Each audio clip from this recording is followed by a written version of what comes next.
Right, it's Saturday night. I just realized how asleep I was looking, and I'm not that asleep. Now I'm going to yawn. It's power suggestion. I'm going to yawn. Oh my god, that's ridiculous. Okay. Und so, here I am on Saturday night, because that's the sort of party guy I am. At home partying with a live stream on the. Wow, it's really bloodshot. Is that my imagination? I don't think they're more bloodshot than normal. Which is not necessarily great. And, apologies to anyone who watches that. If anyone watches that back and just gets those bulbous eyeballs. Oh, God, I've got the yawns. It's a bad time. Oh, I'm not that tired. It's just, ooh, that's what I wanted to make. A Rebenek. What's in that? Rye whiskey. Varna Amaro. Yellow chartreuse. Rum agricole. Pichot's bitters.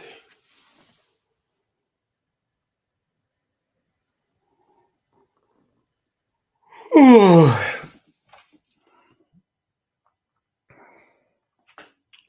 Well, there's a bit of a history to that one as well. I'm going to make that Jane's Gospel. Orange liqueur, Dom Benedictine, Punt de Mez. I haven't used Punt de Mez for a while.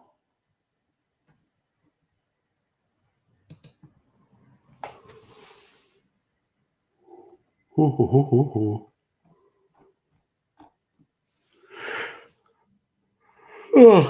Okay, this is going to be ridiculous if I just keep yawning. Mein Gott, I need to decide which cocktail I'm going to make. Obituario, Blanco tequila, and mezcal, and vermouth, and absinthe.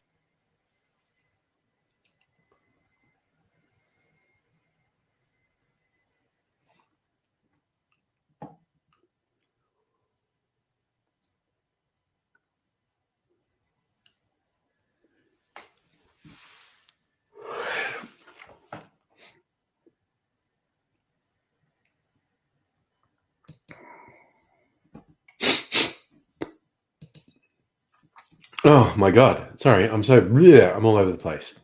Trying to focus. Don't want to be drinking caffeine this late at night, but what's a Ghost of Smoky Joe? Rye whiskey, dry vermouth, Benedictine, absinthe, and bitters with a peated whiskey float. Ah, that's a smoky one.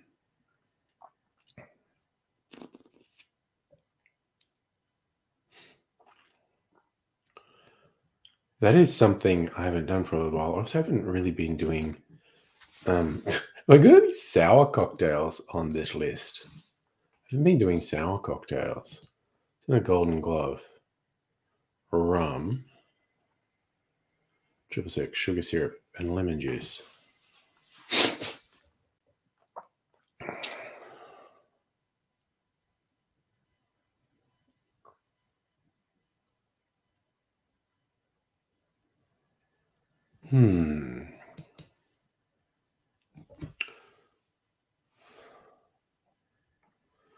All right, I'm going to make that. That's a sour. I need to go get my lemon juice. And I'll maybe get the vermouth in case I'm going to use it as well. We are going to serve that up. And I have to decide. Ooh, that could be good with my sour apple syrup. Have to decide what syrup I'm gonna use. Might put the chickens in charge while I go out and get a couple of things. Right. Come here, chickens. Ugh. They're right in the bed. Come on. For God's sake. You've got a job to do, chickens. Let's get you out and happening.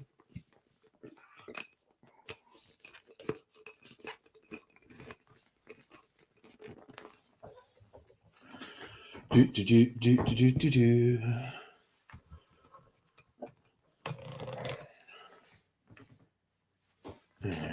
Turn you that way. And you that way.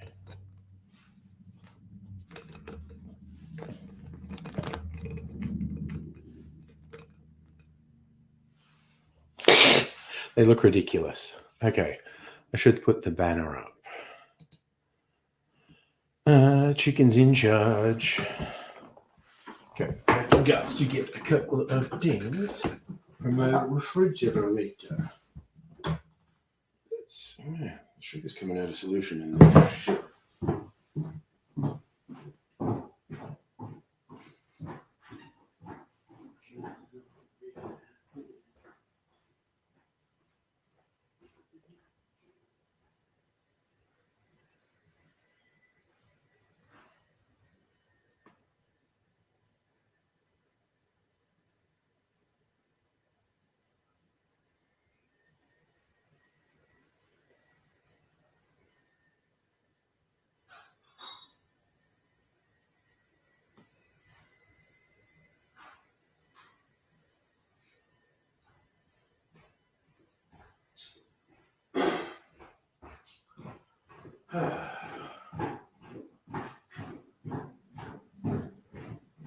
All right.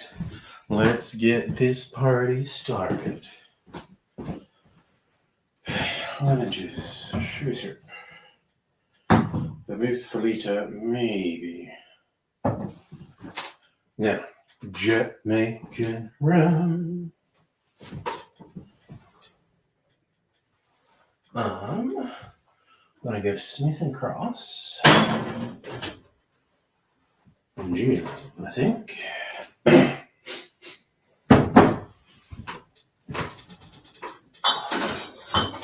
What's this? Fancy molasses. Triple molasses. Alright. Gonna do a blend of rum. Lemon juice. I think we're ready to go.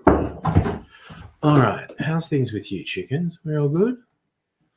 Quiet, settling down. That's okay. People have an actual friggin' life. Can't hold that against anyone. Children behave. That's what they say when we're together. A weird, almost subconscious habit of mine of having a song in my head to suit a situation. Sit a situation? Sit a situation. Just then it was, I think we're alone now. Because, I mean, there's someone watching it being very quiet. And that's cool. That is fine. Have you ever seen a jellyfish? That shit's crazy. Alright. Getting bits and pieces ready. Okay, I'm going to bring this over.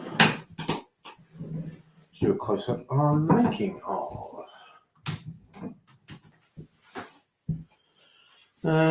Yeah, I think it will just do this. That's pretty long. That's pretty straight. Eggs, jellyfish. Golden glove. Oh.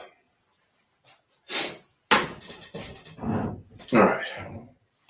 So just the rum triple sec. I am going to do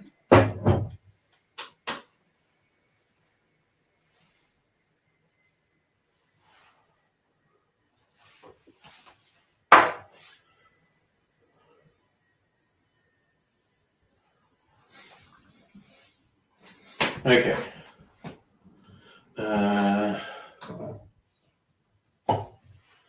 Let's make this.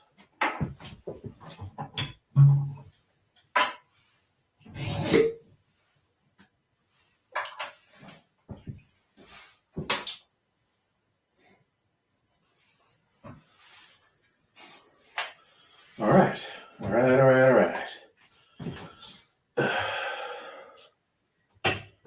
Let's get this happening. And why not chill our coop with some ice while we're waiting? Because that's what the gosh darn professionals do. Not that I'm a gosh darn professional, but you know, enthusiastic amateur.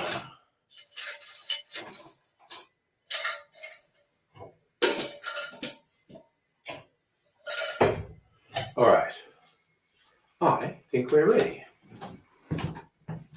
Okay. Still quiet and coming, man. That's okay. Let's have a look at how that's looking. Hey, good looking. What you got cooking?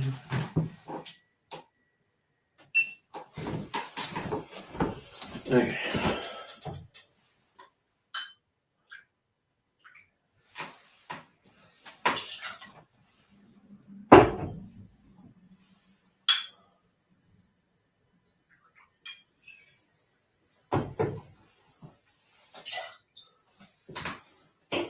Then we're doing 1/4 ounce of Irish liqueur.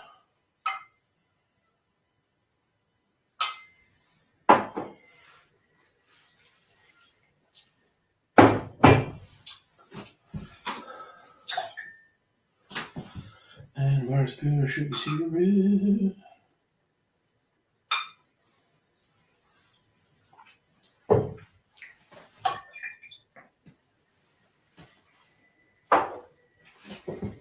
And 1/2 ounce of lemon juice.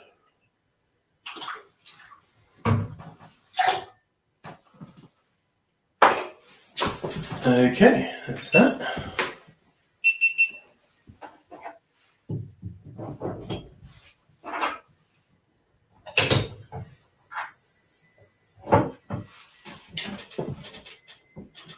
Let's do this.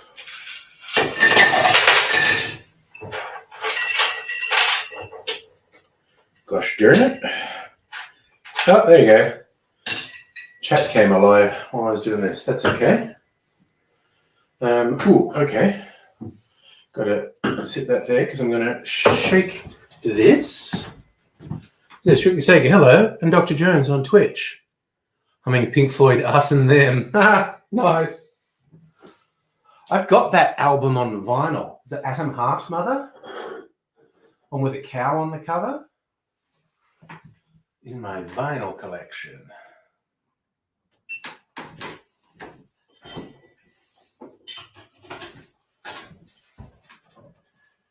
All right.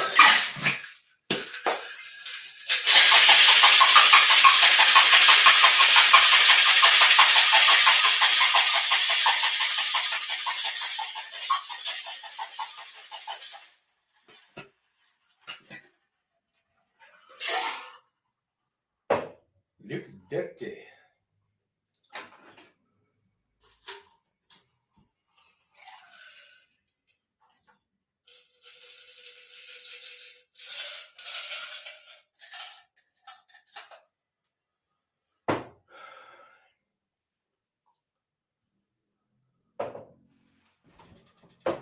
All right. Switch the little camera off for a bit. That's it done. Okay. Oh, I was going to take a little picture of it for thumbnail purposes.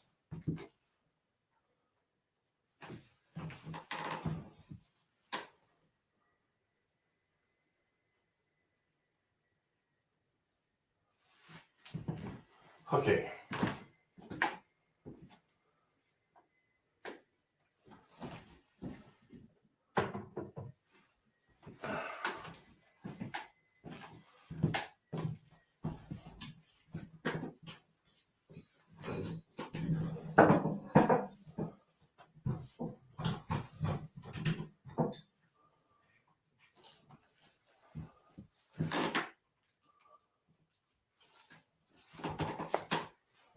All right.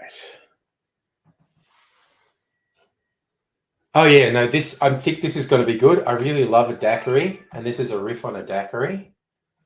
So I haven't tasted it yet, but I will in a second.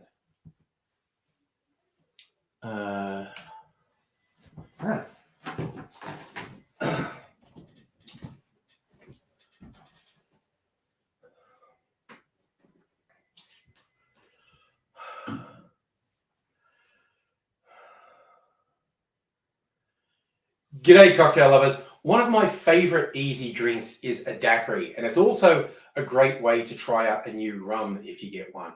It's almost always a great drink, and there are a lot of riffs. This one is called a Golden Glove. The recipe is actually more than 100 years old, and it's designed to show off a funky Jamaican style rum. Traditionally, you use a quite light rum in a daiquiri, and this swaps out lime juice for lemon juice, and it says use a funky Jamaican rum rather than a lighter rum. And taste-wise,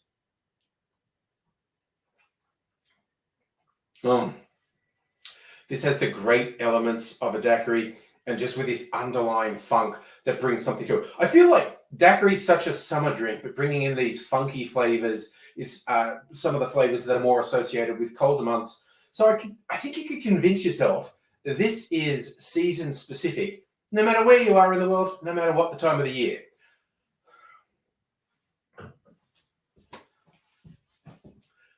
Now, as I said, the traditional recipe says use Jamaican rum, and I'm going with the spirit of that. The main part of it is actually going to be this Australian rum from the Jimmy Rum distillery. James at Jimmy Rum, very fond of rum in general, was importing Jamaican rums and doing his own blend and bottling it and releasing it. Finally released his own one, and his love of Jamaican rums is obvious in this. This has that sort of deep funk that's associated with the Jamaican rums. So I'm going to use mostly this, but a bit truer to the original. I'm going to use Smith & Cross high overproof Jamaican rum, and that's going to give it a bit of a kick as well. There's also a little triple sec in the original recipe, and I'm getting a bit creative there too. I'm going to use this. This is my homemade barrel-aged blood orange liqueur. I did a video a while back on how I made that, and I did a second batch, which I barrel-aged, and it went this really deep, rich color, and it's got a great orange flavor in there. And for the sugar syrup component of this, I'm actually going to use this pineapple sugar syrup that I made myself. And I feel that goes in with the tropical vibe as well. But you could just use a regular sugar syrup if you make it. So that's my take. So I encourage you to get a bit creative with the ingredients as well. Work with what you have. But here's how I made it. In a shaker, I put 1.5 ounces or... In a shaker, I put 1.5 ounces or 45 mils of the Jimmy rum, and then I put 1/2 ounce or 15 mils of the Smith & Cross rum. Then I put about 1/4 ounce, around 7.5 mils of the orange liqueur, and then just around a bar spoon or 5 mils of sugar syrup, and I followed that with 1/2 ounce or 15 mils of lemon juice. Add ice to the shaker, shake that good and hard for 10 to 15 seconds to get it nice and chilled and get a little bit of dilution in there. And then I strain that into a chilled coupe.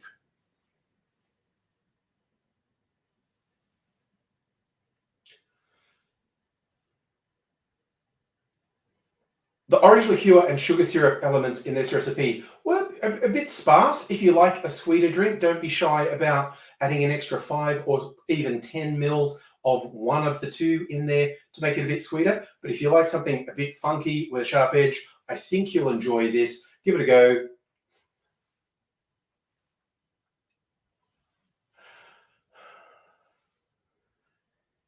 The Golden Glove. Cheers. With a little edit in at the end. It's ridiculous. Okay, switch a few things off. And I threw that thing in about sweetness because I actually want it to be sweeter. So I'm going to add a bit more sugar syrup to this and reshake it. And then I'm going to sit down. Let's see. Pull that line out of the way. Put my chair back. Chickens, you're in charge for just like another minute while I add a bit of zucker syrup to this. Right. Just a bit. Let's do that. I just realised you can't see me because of the chair. Oh well. It's literally only about 30 more seconds of me messing around here.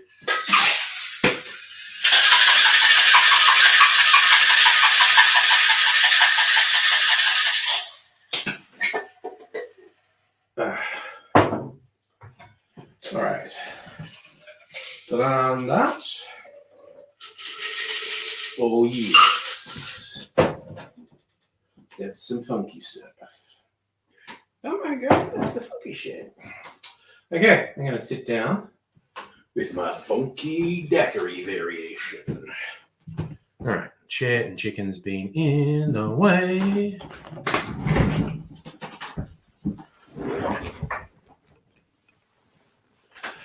Oh, gosh. Okay, so, oh yes, you could use a sweeter rum as well, strictly Sega, but it's purely a personal taste thing. For some people, that would be plenty sweet enough. Others might like it sweeter. And yeah, it's worth getting triples. You don't even need to get an expensive triple sec. They have decent ones in bottle shops for $20 odd. Even like a Voc triple sec. There's nothing wrong with that. But yeah, it is in orange liqueur is in a lot of recipes, so it's worth having something whether you get triple sec, orange curacao, or even Grand Marnier.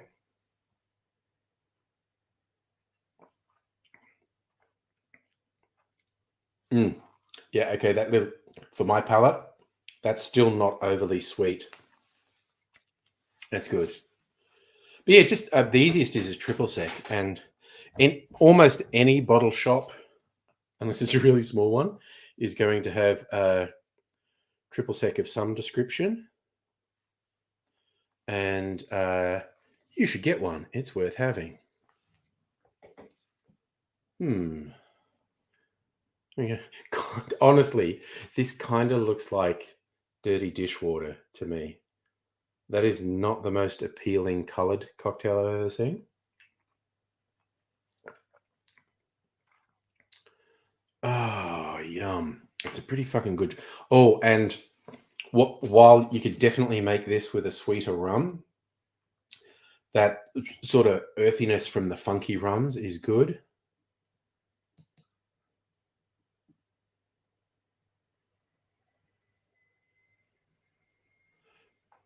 Yeah, there are a lot of recipes with triple sec. What is an angry Aussie shit? It's like mine, but it has jars of... Oh, shirt! So instead of cocktail themed, it's Vegemite themed. Okay. I was very confused for a moment. Mind you, it is actually pretty easy to confuse me. So that's a whole thing.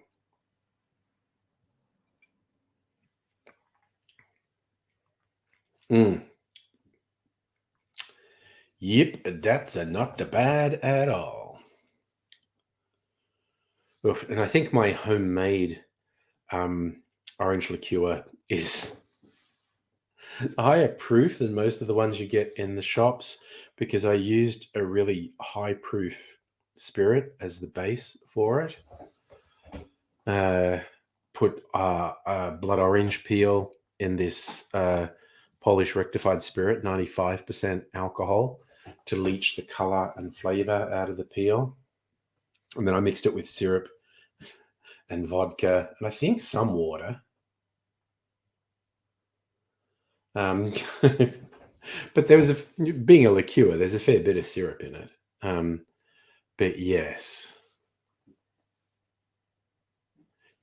take a pic of the shirt and pop it on Discord. I could see there would be reasons you might have an angry shit with Vegemite.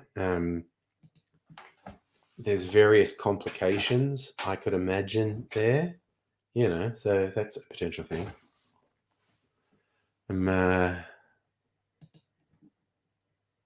Okay, so Golden Glove. We're going to see if I'm in the mood to do a short a bit later.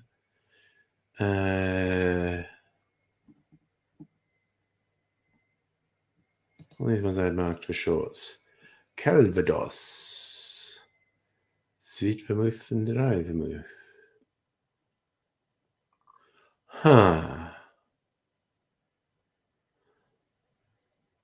Calvados apple brandy.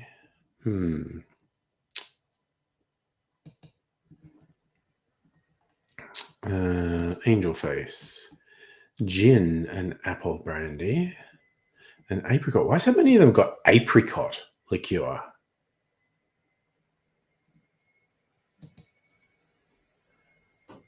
Light rum, Jamaican rum, orange liqueur, lemon. Wow, that's actually not much different from what I did. I just realized there's this other recipe that I got at random. It's mostly a light rum, a little bit of Jamaican aged rum, orange liqueur, lemon juice, and grenadine, which is really close to what I made.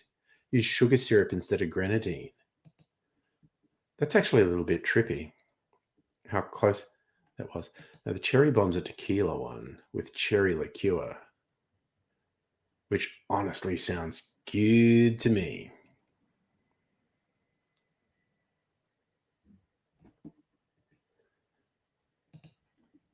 That doesn't. Or Mike Aerobic, this one I've been meaning to make for all the yes, dear. Pisco green chartreuse, maraschino liqueur, lime juice. I might make that.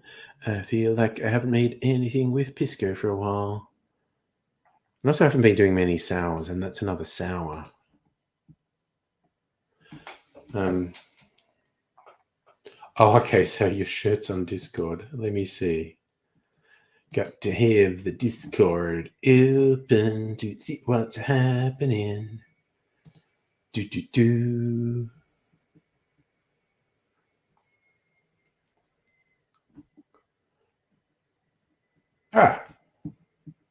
Musical Aviator posting some more performance stuff, which is awesome. Okay.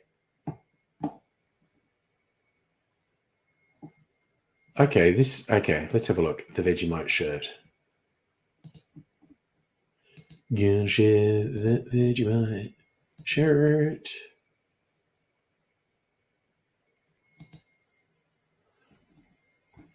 So I get that there's a whole tropical vibe, but with Vegemite, which I love just for the surreal nature of it.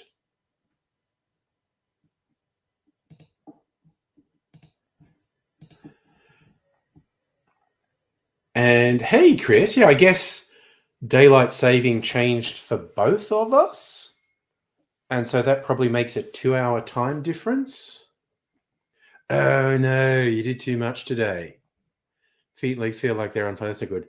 I sort of around the middle of the day, I was watching the Loki series on Disney Plus, and the season finale, or I don't know if this is a mid-season finale. I found myself drifting off, and I thought, that's last night catching up with me. I need to go to sleep. So I did. I like that you were doing awesome things. So yes, America had their daylight saving change. We had ours a bit earlier. So yeah, it's in relative terms, I guess I'm on 2 hours earlier, Chris.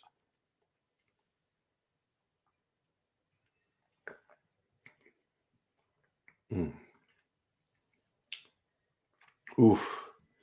Tell you what, I am actually really enjoying the funkiness of the rum in that one. Was that the whole thing? It was only the 6 episodes. Okay. Hey, Safa. Oh, yeah, no, we're in the stupid time of the year. Queensland doesn't have daylight savings either. So you got Australia with like 7 time zones or something like that. Something real stupid.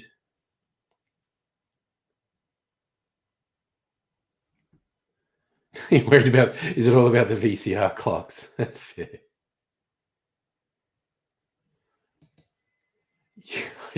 I think that's literally a coincidence, Safa, in as much as they're completely unrelated. The writers and actors strike ending, and Chris joins us. Despite passing numerous laws until Congress does something, we're stuck with daylight saving. You hate daylight saving. Okay, I'll take the contrary position. I quite like it because I like it being light, really late in the evening in summer.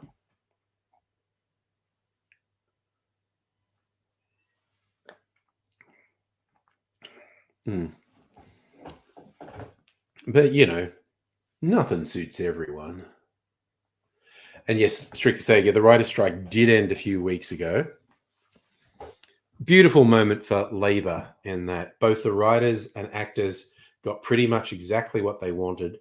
The studios were fuckwits needlessly for months on end, and they realised neither the writers nor the actors were actually going to back down. Had to bow to the pressure of the people who actually perform the labour. Holy shit, those studios are just pieces of garbage.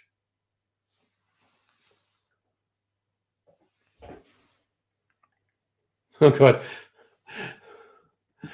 So if you had your neighbors shouting at 4 a.m., yeah, that would mess me up too. As I was just saying, I had a nap in the middle of the day. I don't know, about 2 o'clock, and like for a whole hour. Because then we all these good reasons for not having daylight saving, not messing with the VCR, too much wear and tear on the grandmother clock. All right, Chris, you're here mostly because had to leave your job in September. Dang. So yeah, there's been a few good labor movements around the world as well. So, and not that I want to go on strike, but I hope my union ends up getting us a good deal in the latest round of negotiations, which are happening now and will get pretty serious in the new year. Dr. Jones, I made a daiquiri variation called Golden Glove, I think. Yeah, because my brain blanked on that when I was making the video too. It's called a Golden Glove. Instead of making it with a light rum, you make it with a funky Jamaican rum, and you use lemon juice rather than lime juice. And that's not some modern bartender being finicky. I checked out the recipe's like over 100 years old, and it's good.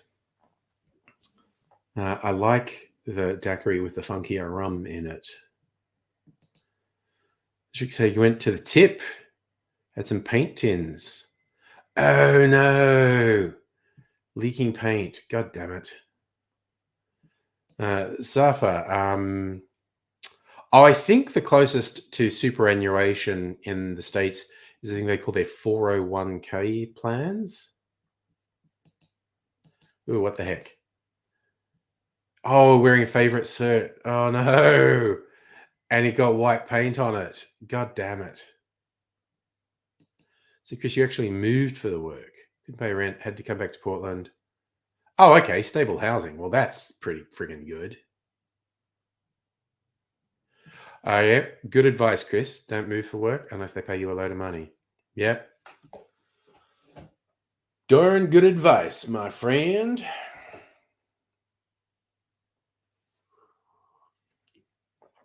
I should have put an orange peel and maybe even a cherry in that.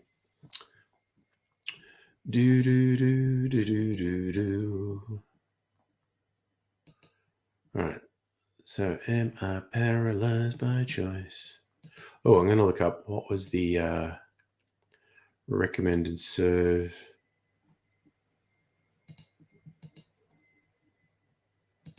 And garnish for the yes dear. Yes dear.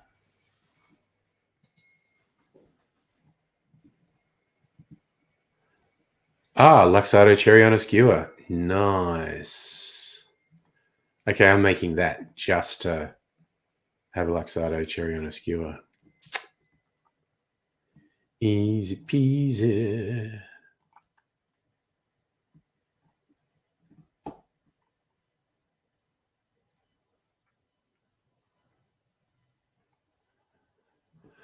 Wait, which way did I do it? Yeah, I'm doing equal parts. Fuck you, dude. Okay, here's a weird headline. I've given up trying to cure my mental illness and it's done wonders for my well-being.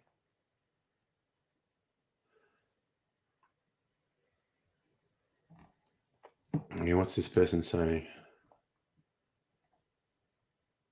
This person with OCD and generalized anxiety disorder.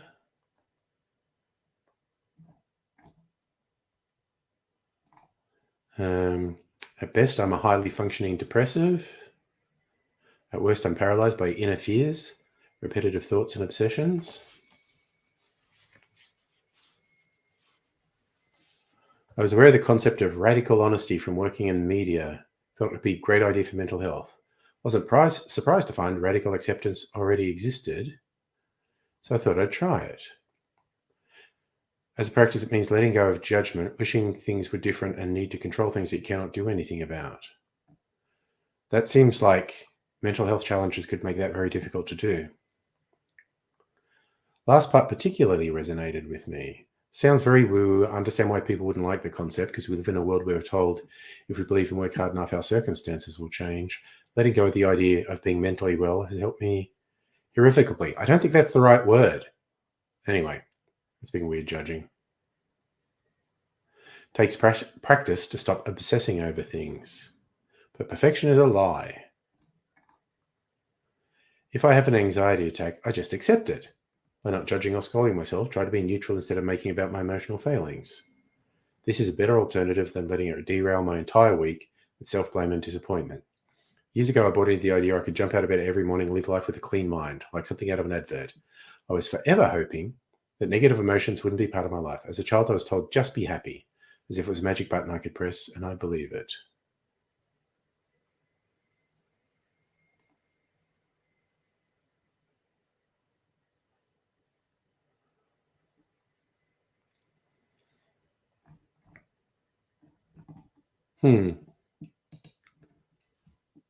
Oh, yeah, that's kind of interesting. Well, yeah, the cure is a big word. Treat and manage. And in fact, that person is talking about a way they manage it.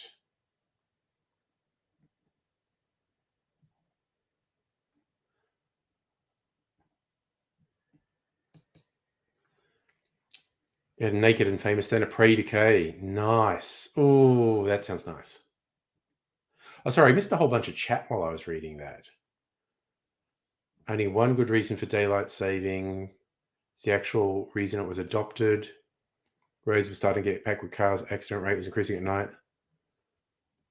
Oh, that's hashtag citation needed. Farmers hate it, actually. Australian farmers do anyway.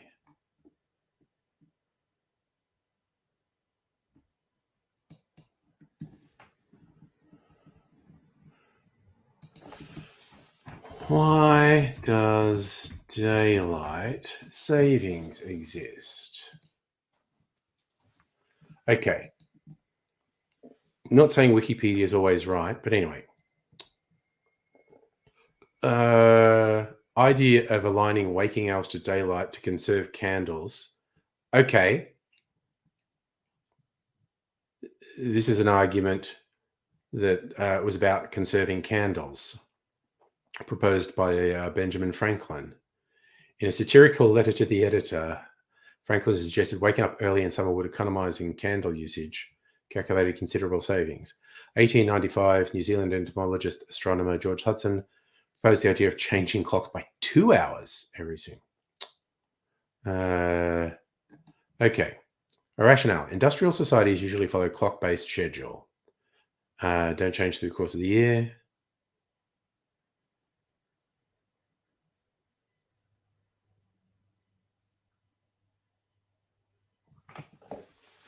Okay, so it's just this is saying it's the idea that you get an extra hour of daylight on longer days.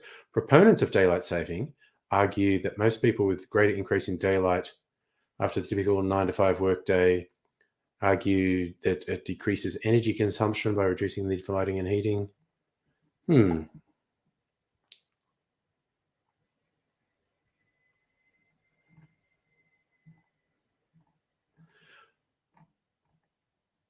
So this actually, the Wikipedia entry just seems very vague. Doesn't say it was specifically done for this reason. Proponents argue good for physical and psychological health, reduces traffic accidents, reduces crime, is good for business. Opponents argue its energy savings are inconclusive.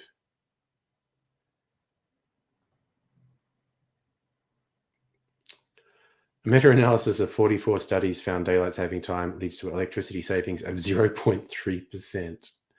So I don't know that that's statistically significant. There are measurable adverse effects of time shifts on human health. Correlation between clock shifts and increasing traffic accidents has been observed in North America and the UK, not Finland and Sweden. 4 reports have found this effect is smaller than the overall reduction in fatalities.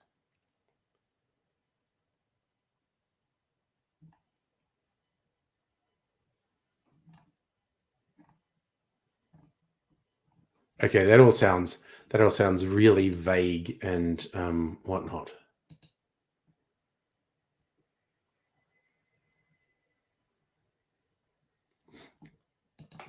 It sounds like a lot of the reasoning for it is very vague, but the farmers don't come into it. I remember it being something. No, that's the summer holidays in the US to get the harvest in.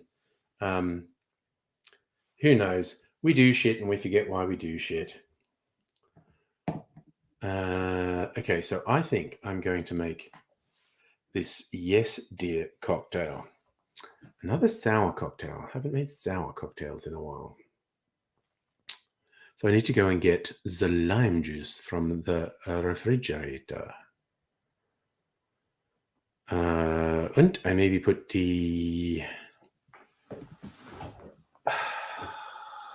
maybe put the vermouth back because I'm not going to use it. I got it out just in case I was going to use it.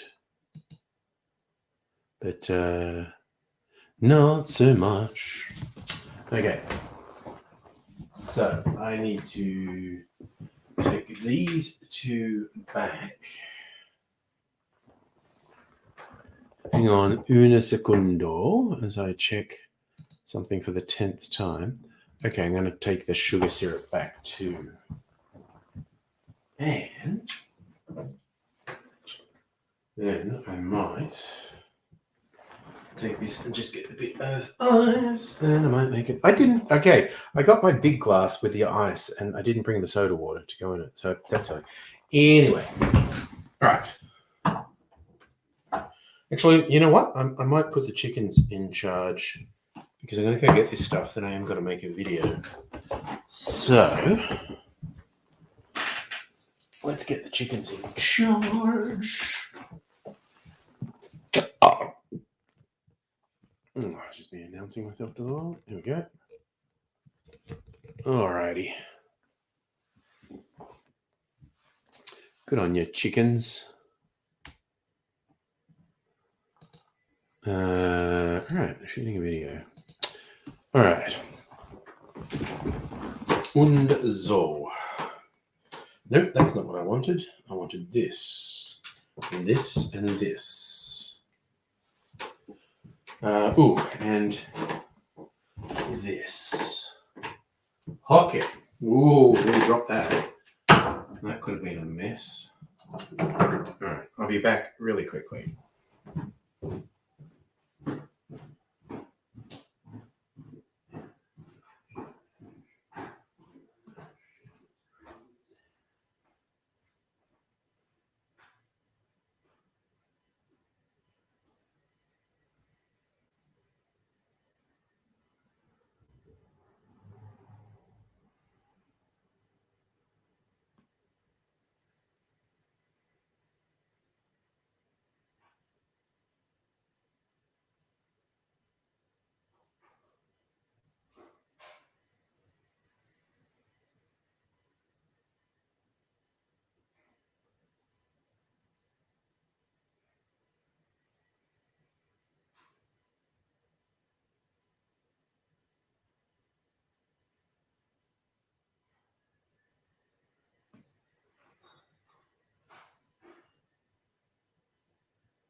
Oh. Okay, that took longer than I planned because I tied myself in knots thinking about whether I was going to taste test my aged eggnog, which has been aging for 2 months now. There it is. Oh, I want to make a video of that, so I might do that tomorrow because I'm not really ready to make a video of it. Right, these are going to go back.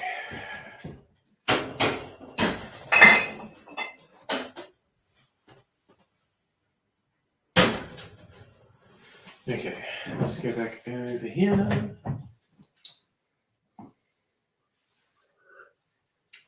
We can go there.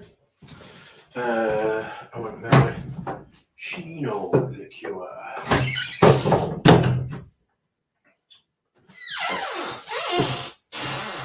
This is my maraschino liqueur.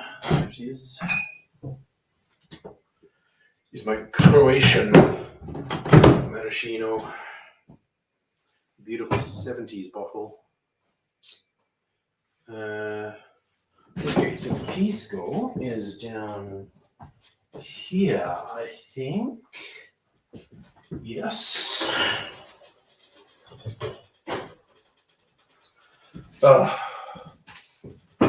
Pisco. Oh wait, I think I want green chartreuse as well. Ooh, I left that on. All right. Green chartreuse. Yes, I do want that out of the mysterious cupboard of mystery. Oops. Power cord tangled on the chair. putting this around here.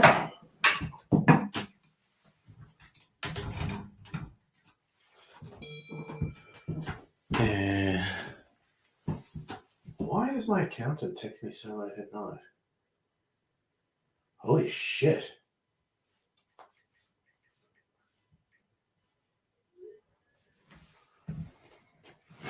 Okay, that's some exceptionally good news from my accountant.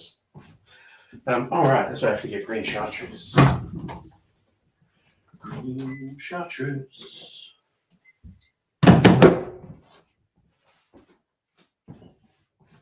Okay, so that's ready.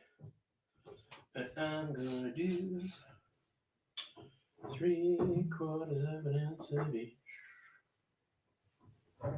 Okay. And lime juice. Do.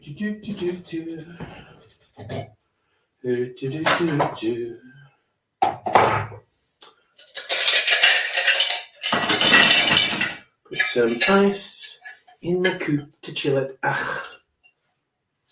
Come on, goddammit.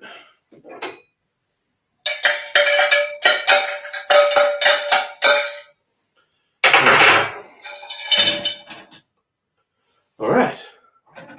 That's that done. Right. Getting everything ready. Get ready, 'cause here I come now. Getting the GoPro ready. Oh, and it's this dangerous battery thing where it might spontaneously decide to switch off. And I'll get real pissed off if it does. I'm just playing it wild and crazy here.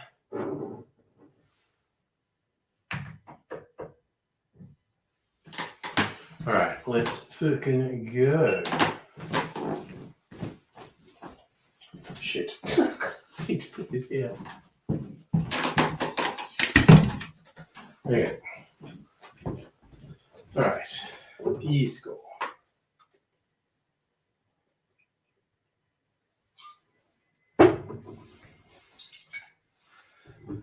Maraschino.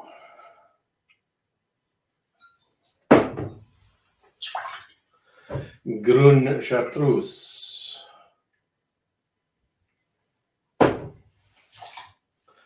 Lime juice.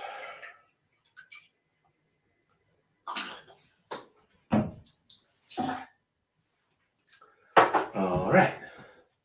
Let's do that.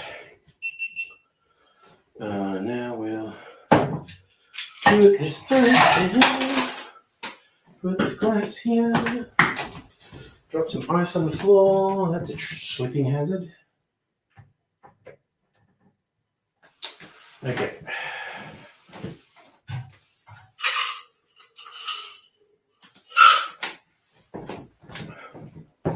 Now let's get this going.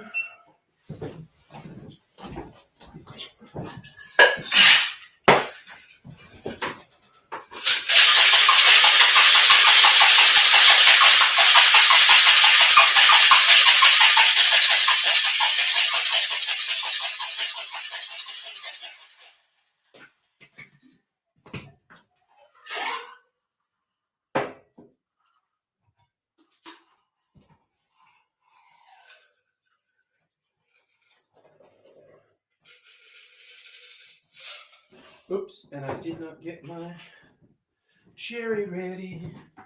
Gotta get a cherry ready. Okay, stepping into the mystery. Might need a spoon to get one. Did it? Oop, got one. All right. All right.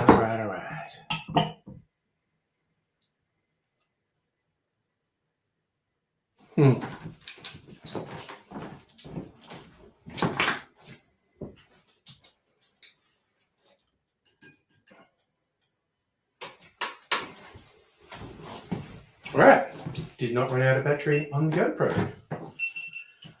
I like to live dangerously. Right, now take a picture of this for promotional purposes. Not sure how much that helps, but you know, we gotta try.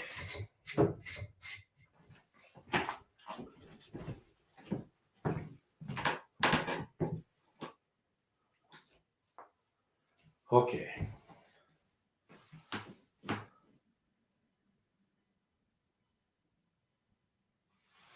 Alrighty. Okay, I'm gonna do that. Do this. Brightness. Okay, get the camera ready. Let's do that.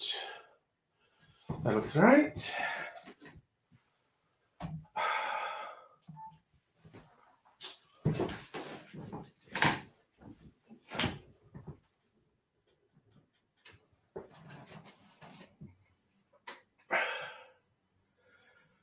G'day cocktail lovers, this is a Pisco based last word riff. Why did I lose my way there? G'day cocktail lovers, this is a Pisco based last word riff called Yes Dear. I'm sure you get the wordplay there. Everyone likes to come up with a clever twist on last word. And just drink wise, this is good. If you've never had fucking shit. Alright, I'm gonna go from the start. Oh, fuck you. Oh my god, okay. Jesus. The universe is plotting against me. G'day cocktail lovers, this is a Pisco-based riff on the last word called Yes Dear. I'm sure you get the wordplay they're going there. Everyone tries to be clever with what they call their last word riff. If you're not familiar with Pisco, it's a grape-based brandy. It's worth having in your repertoire if you don't have it. And taste-wise, this is a really bright, fresh drink. Easy to make because it's equal parts. We make it like this. In our shaker, we put 3/4 of an ounce, around 22.5 mils of Pisco, and then the same amount, 3/4 of an ounce of maraschino liqueur. Follow that with 3/4 of an ounce of green chartreuse, and finally 3/4 of an ounce of lime juice. Add ice to the shaker, shake that good and hard for 10 or 15 seconds to chill and dilute the drink, and then strain that into a chilled coupe and garnish it with a maraschino cherry on a skewer. The aeration makes it a nice looking drink and it tastes really nice as well. There's a lot of fun variations of the last word. This is one of them. Yes, dear. Oh. Kind of didn't like that ending, but I can't be fucked doing it again. Okay, switching some things off. Now I'm sitting down. Not making any more videos tonight. Probably making more drinks. But just not more videos.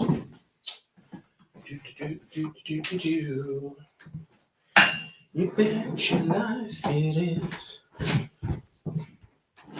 For reasons I can't quite work out, I just had that Tori Amos song in my head. Cornflake Girl. There's a little refrain that goes, "This is not really happening. You bet your life it is. I can get rid of the banner." Dr. Jones cocktail made Trinidad Especial calls for bar salt Pisco. Substitution calls Blanco tequila. No, that's not close at all. Pisco, well, look, honestly, maybe a not heavily flavored Blanco tequila. Pisco is a grape brandy. God, you'd probably be better off with a light gin than tequila, quite honestly. I mean, you could make it with tequila, but it's just going to be quite a different drink.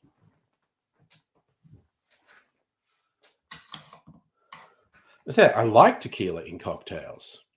I like the sort of earthiness of the agave. Just very different to Pisco. But mind you, there's a bunch of different Piscos. Pisco's not one thing, same as tequila's not one thing, and gin's not one thing. Hey, Pat. So, I mean, by all means, use it as a substitute. It's just a really different drink if you do. I do substitutes all the time. I'll try and come up with something that's going to be close. Blanco tequila seems like a really weird substitution to me. But honestly, the person who recommended it might know more than me. I need to put that disclaimer out there. G'day, Heine. How are you doing? Wow, is it already 9? Wow, I really futzed around making those videos. Oh my God, that's actually really good. Yum. The last one was pretty good. This one's really good. Pat, I'm good. Hope you are too. Yeah, I think the daiquiri variation was like 7, maybe 7.5. This is an 8. This has just got really bright, vibrant flavors that I quite like. And the chartreuse. Yum. Also realizing I haven't been making sours lately. So maybe I'm just, I really like a good sour because I haven't had one for a while. Been making the boozy stirred down drinks, which are my favorites. But variety is good. So Dr. Jones, thanks. Most subs aren't really close. Oh yeah, I always do Strega yellow chartreuse. Because I don't have Strega, so I will always use yellow chartreuse. But same deal, if you don't have yellow chartreuse but you have Strega, definitely do a sub. And in fact, a couple of Australian makers, they haven't so much gone for green chartreuse, but I've seen a couple that were clearly designed to be subs for yellow chartreuse, and they were really good. So I'd use them as a Strega sub as well. Oh, yummo. So, Dr. Abigail, your big things today, an immersive theatre show, Hour of the Wolf, set in different rooms you can walk between. Actors go scene to scene, solve puzzles, follow the story, solve the mystery, wearing headphones for extra immersion. Wow, that sounds genuinely interesting. Because when someone tries to do something different, that's a fairly high risk thing and a high risk of failure. So it's nice that they've gone out there and done something quite different and it works. So awesome show. Great stuff.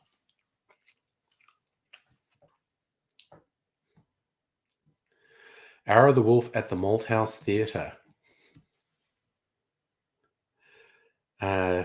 Which I think literally used to be a malt house where they did either the actual theatre or the site was a malt house where they prepared malt for making beer and spirits, I guess. There's a Malthouse Lane in Melbourne too. Famous footy coach Mick Malthouse. Nice, they pulled it off really well. Nice. Well, I like to hear things like that. That's really good. And I like to have a nice cocktail. Wait, did I bring my soda? I picked out some soda water. God damn it, I didn't bring it with me. Okay, I really need to remember to switch off this recorder. Goodbye, see you. Oof. I did see the link, but I mean, I could put it up. No one can click on that. I don't know if people could click on it in the chat or whatnot. Should put it in the Discord as well, actually. But yeah, Malthouse Theatre in Melbourne. I'm sure they just have to go to the website and a bit. I've heard a bit about Hour of the Wolf, actually. You're the first person I've directly interacted with who's gone to it. But yeah, good to hear someone doing something a bit different, a bit experimental, and it works. They do a good job of it. I like to hear it.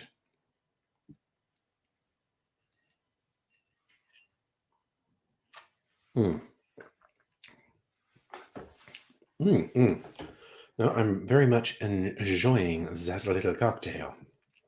We'll see how far I go tonight. It's already 9 o'clock. I don't have to get up early in the morning, so I might go a bit late. It depends, if everyone's in the mood. If we're vibing, might go for a while.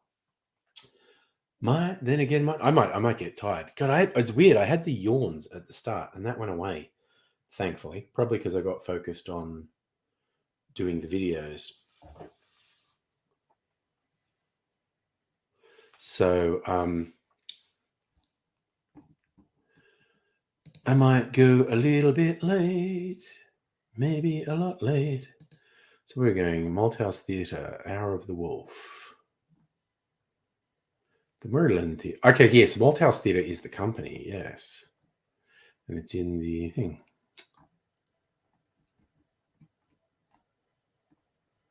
The cursed night approaches, or so the story goes. When the clock hits 3 a.m., the wolf returns to Hope Hill. The wise leave an offering at their door, else she takes what she is owed. But it's only a myth. Don't believe everything you hear. Building on the landmark success of Because the Night, Malthouse Theatre ambitiously realises Australia's next chapter, large-scale immersive theatre.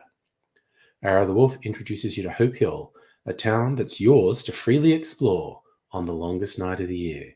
Interweaving stories unravel the disturbing experiences occurring between the hours of 3 and 4 a.m. Choose which of the 10 characters to follow, pick left or right at the end of every scene, and trace this night from different points of view. Everyone has their own truth in Hope Hill. Immerse in the stories and indulge your curiosity by venturing off the path to solve side quests that unearth the history of the town. Might take you one step closer to meeting the myth herself. Before you enter Hour of the Wolf, you'll be given a headset to be worn during the performance. Dialogue and narration of the story can be heard via headphones. If you can't hear audio in the headphones, raise your hand and an usher will provide you with a new pair. If you have issues with your headset at any time, try finding a new place to stand, as audio will change depending on your position. If you continue to have issues, find an usher for assistance. Our characters will not interact with you. In turn, you can't interact with or touch them. I bet that's a fucking issue. This is for your safety and theirs. Make sure to give room to a character if you feel like they're getting close.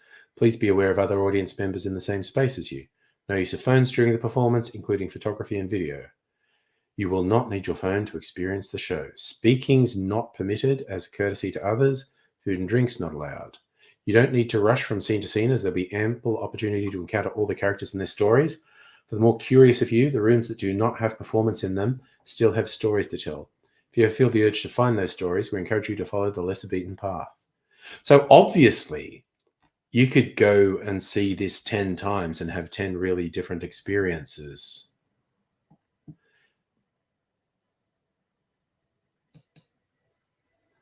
You just gave it a 2 brass bands. Said, oh, yes, to do the last post. Good. You made the right choice. So what in particular was not an issue?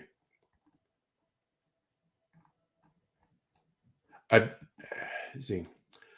So Tricky Sega, getting a refill. Don't want to get too drunk. Talk about masturbating. Honestly, let's revisit. Should we talk about masturbating in the woods? Oh man, okay, that drink was quite nice. Good. I like when I make a nice drink. There you go.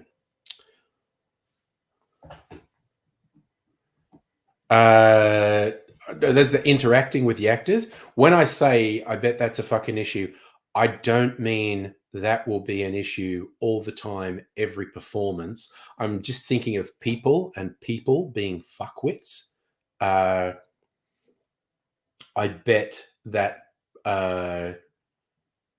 produce character. I don't mean it's an issue when you're trying to follow the rules. I mean the issue is people are fuckwits, and I bet there are incidents on various nights because people are fuckwits. I'm sure they've very professionally put it together so it's easy to follow the rules. It's just, and it's not going to happen all the time, probably not even going to happen very often, but there are just dickheads in the world. And it's like people who fuck up comedy shows by thinking they have to participate, or even not they have to participate. They're just really drunk or something, and they just talk really loudly through a show. Not just comedy shows. I went to a cabaret thingy a while back, and there was this fucking hens nights, which are the worst, and they were just really loudly gabbling on. Oh god, I just had a flashback. It's even I had a flashback to when I was at uni. One of my favorite bands was playing Not Drowning Waving, and they tried to set a vibe that it was chill, not like a rock concert. So they'd set up these big tables with chairs around them so people could sit in groups and whatnot. And oh god, there was this table of fucking first years, and they were drunk and gabbling the whole time, and it was really disruptive. And I tried a couple of times to just go, and it wasn't working. And and so I ended up going up to the table and get, shut the fuck up or get the fuck out. You're fucking this up for everyone. And they were really affronted because they were just doing the ew, ew, ew. And I just told them to shut the fuck up. And this guy, it was mainly girls in the group, but there was this guy who, I don't know, fancied himself as a man. And he felt like he had to be a man and come over and say, hey, don't speak like that. And he got closer to me than I was comfortable with him. And he was quite drunk. So I just kind of grabbed him by the collar and hurled him backwards. And he fell over the table and was the thing. And then I found out from a friend of mine that he's going, oh, I'm going to have to fight him now. There was a whole thing that has to be resolved. And my friend's going, he doesn't want to fight you. He's stopped thinking about you. You were being a drunken fuckwit and he shoved you out of the way. That was the end of it. It's ridiculous. Dr. Abigail, you act like there's not rich fuckwits. And again, see, and I don't think, I get what you're saying about a kid with ADHD. I'm just talking about my experiences over the years being part of the show and being part of the audience. It's not common, but the world is full of fuckwits. And the immersive theatre, while it sounds absolutely incredible, I love the sound of it. It's a high risk venture, but that's not a bad thing. Doing high risk performance is a good thing. High risk, high reward type of thing. But I'm just speaking from long experience. There is a significant risk element in there that's not in traditional theatre. There are different risks in traditional theatre. But good on them for doing something this outside the box and doing it well. Like me saying, I bet that's a fucking problem, is not saying this is a bad idea and you shouldn't do it. And again, Dr. Abigail, you're acting like there's not rich, artsy fuckwits. And I agree. I actually agree with you that the risk is probably quite low. How often do actors fall off stage? Extremely rarely, almost never. Does happen, but almost never. There's a whole bunch of physical things that can go wrong in traditional theatre. Sets or lighting can collapse. You never know. It's always a bit of a lottery.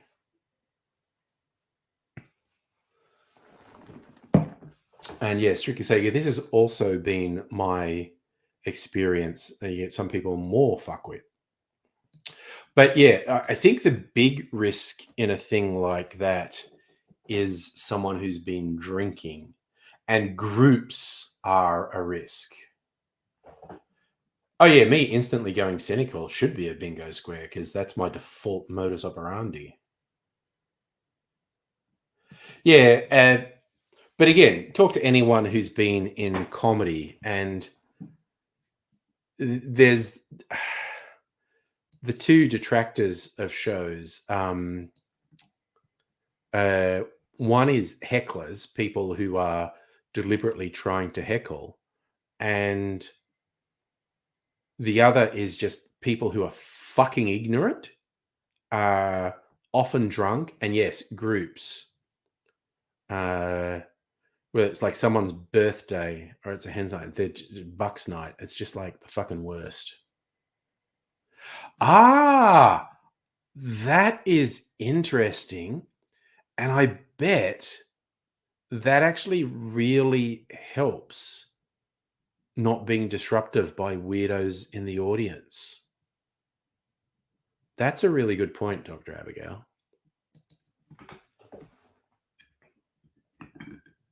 But yes, that little mini rant from me could be subtitled, "Anyway, here's why I hate people."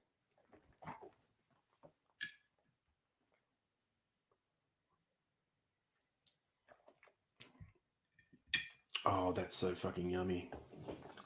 Oof. We got two clarified cocktails here. This is basically clarified whiskey sour, but there's a smoky whiskey in there. So it's got this really rich mouthfeel and just a really gentle smoke on it. Oh my God, it is really yummy. That's like a 9 out of 10. And yes, groups suck. Hens Night's worst. Oh, silent discos are wild. Dr. Jones' rant list. I mean, I certainly find new things to rant about almost every day. Yes, and that is a huge plus to a silent disco. Have the headphones on and be going, and then if you're with someone, just go, hey, and then you can just say, hey, blah blah blah blah, blah, and then now I'm back to dancing. Yeah, no, silent discos are really good. And my personal kind of favorite silent discos, big crowd, is if there's actually kind of like 3 channels of music. So different people in the crowd are dancing differently because they're listening to different music. I mean, if it's me, I'm dancing differently just because I'm a completely uncoordinated white man. And that's what the universe expects: very bad, uncoordinated dancing.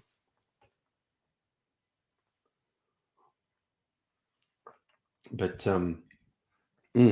okay, this is so good. This is one of those drinks where after almost every sip, I feel compelled to go, "This drink's fucking awesome," because it really. Also, this gave me a lot of trouble. So I'm glad the final product is good. Like I had to filter it like 3 times. It took, and that takes a while. It was like I was fucking around with that for probably at least 8 hours. End product was worth. Oh yeah, 3 channels. Yeah, it's just that's to me a fun bonus in a silent disco if different people are listening to different things. Yeah, I don't know how often anyone has silent discos or where they have silent discos.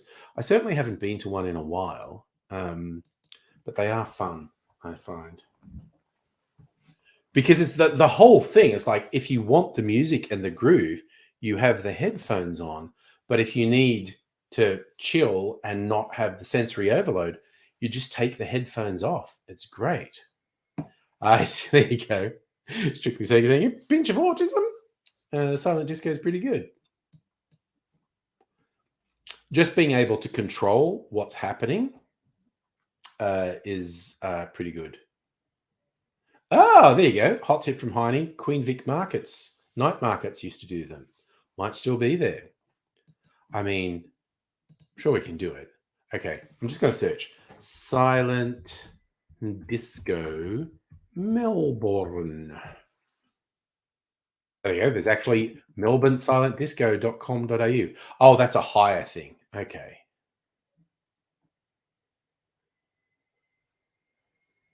Eventbrite has some events. Silent disco tours. Okay, so these are all higher things. Like you search Google and you get all these higher things.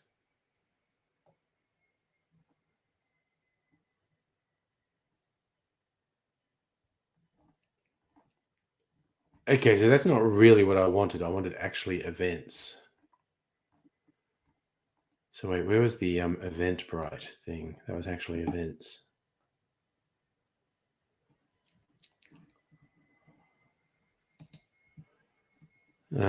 West Side Silent Disco.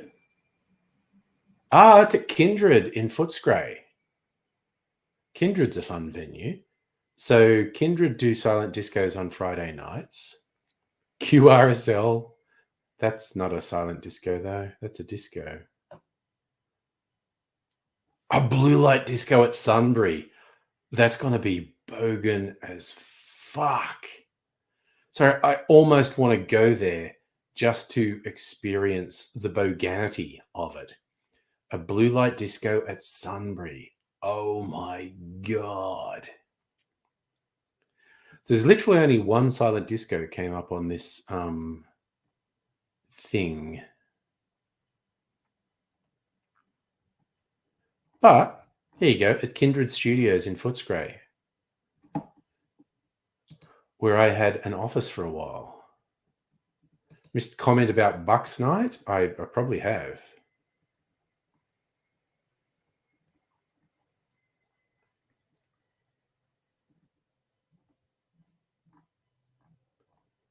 And I still don't see it. I saw you mention Hens Nights, but... Oh, you went to one at Supernova. Yes, no, I know Supernova. It's an hour, but really fun. Oh, Atari 50th anniversary disc. It's a 2 gig installation, but the games are a tenth of a megabyte each. Yes, they're very, very small games. It's probably the emulator that takes up all the installation. Oh, fucking yum. Oof, that is good. I feel this slight urge to apologize when I get in this mood that I'm enjoying my drink so much. I don't want to say how good it is every time I take a sip. Dr. Abigail, have been on a Bucks night responsible for the buck getting their pubes burnt by an overzealous stripper with a candle. Ah, damn. Yes, Bucks night strippers will do some wild stuff. Oh, so much room for something to go wrong. Oh, shenanigans, as you know. It's a thing. People getting up to shenanigans is God, no, I was just remembering what's that really silly comedy about the highway patrol guys, Super Troopers, and the chief who's angry at them for being dickheads. He's going, but chief, our shenanigans are adorable. And he's telling them to shut up. And they say something about shenanigans again. And the chief says, the next person who says shenanigans is getting pistol whipped. And there's the one guy that none of them like, and he walks past. And so they shout at him and go, hey, what's the name of that Irish pub in town? And he goes, oh, what? Shenanigans? And they go, ooh. So I find Super Troopers stupid but enjoyable. Oh, your Atari thing has Jaguar and Lynx games in it. Wow. Thought it was just 2600, but they've really packed it all in there. Okay. Well, that's a bonus then. Okay. Oh god, it's 9:30 already. Jesus.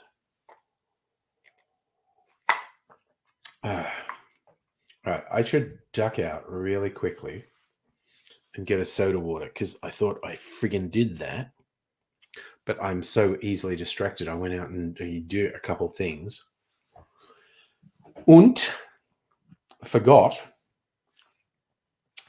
to bring the soda water in. Oh, gotta love a toasty. Toasties are friggin' awesome.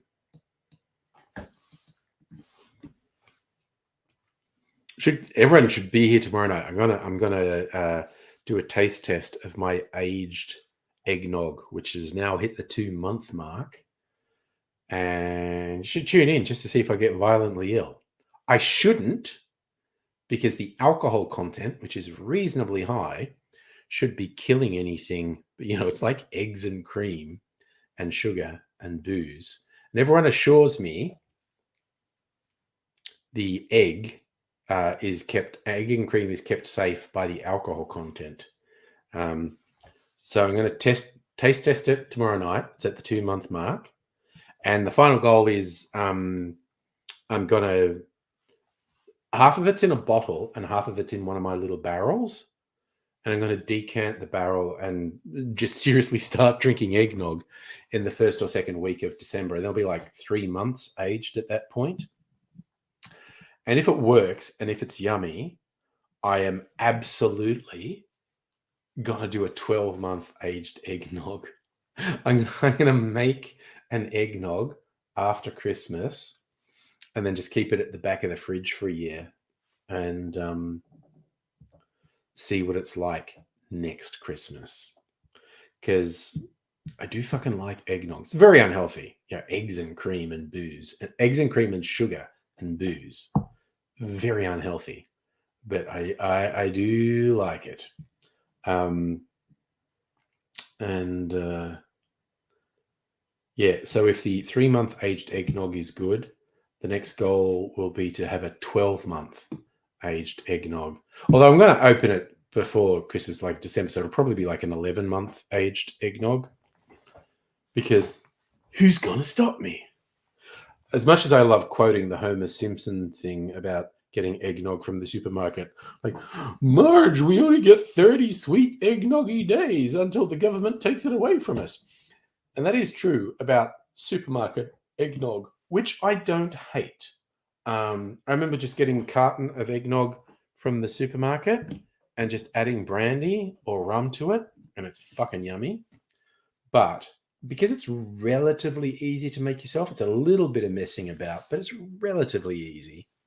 In fact, I'm probably going to do eggnog of the week in the lead up to Christmas because I found some really interesting eggnog recipes. So it's going to be this week's eggnog of the week is this. And then there's this. And one of the week's eggnog of the week will be my aged eggnog. So I guess I might start in the last week of November. So in the lead up to Christmas, have 4 eggnogs of the week. There's one, this kind of is an eggnog. Where is it? I've got it on my list here. It's called a whiskey lift. So it's whiskey, a coffee liqueur, cream, and orgeat. This is not quite. I could turn this into an eggnog. I could put an egg in it, and then you pour soda in it, or like what we'd call lemonade in Australia, Americans call club soda, and make it fizz up in a tall glass. I might adapt that, the whiskey lift, and put an egg in it. Heavy cream, orgeat. Yeah, just throw an egg in there. And shake that up.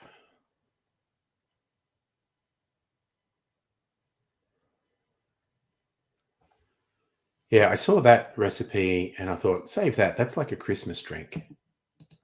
Might do that one time. All right, I need to go and get my soda water. I'm going to get a soda water because I've just been drinking booze for an hour and a half. And I feel like having some of my other clarified cocktail, which is a lower alcohol, fruitier one. Anyway, I'll be back in a minute. Less than a minute.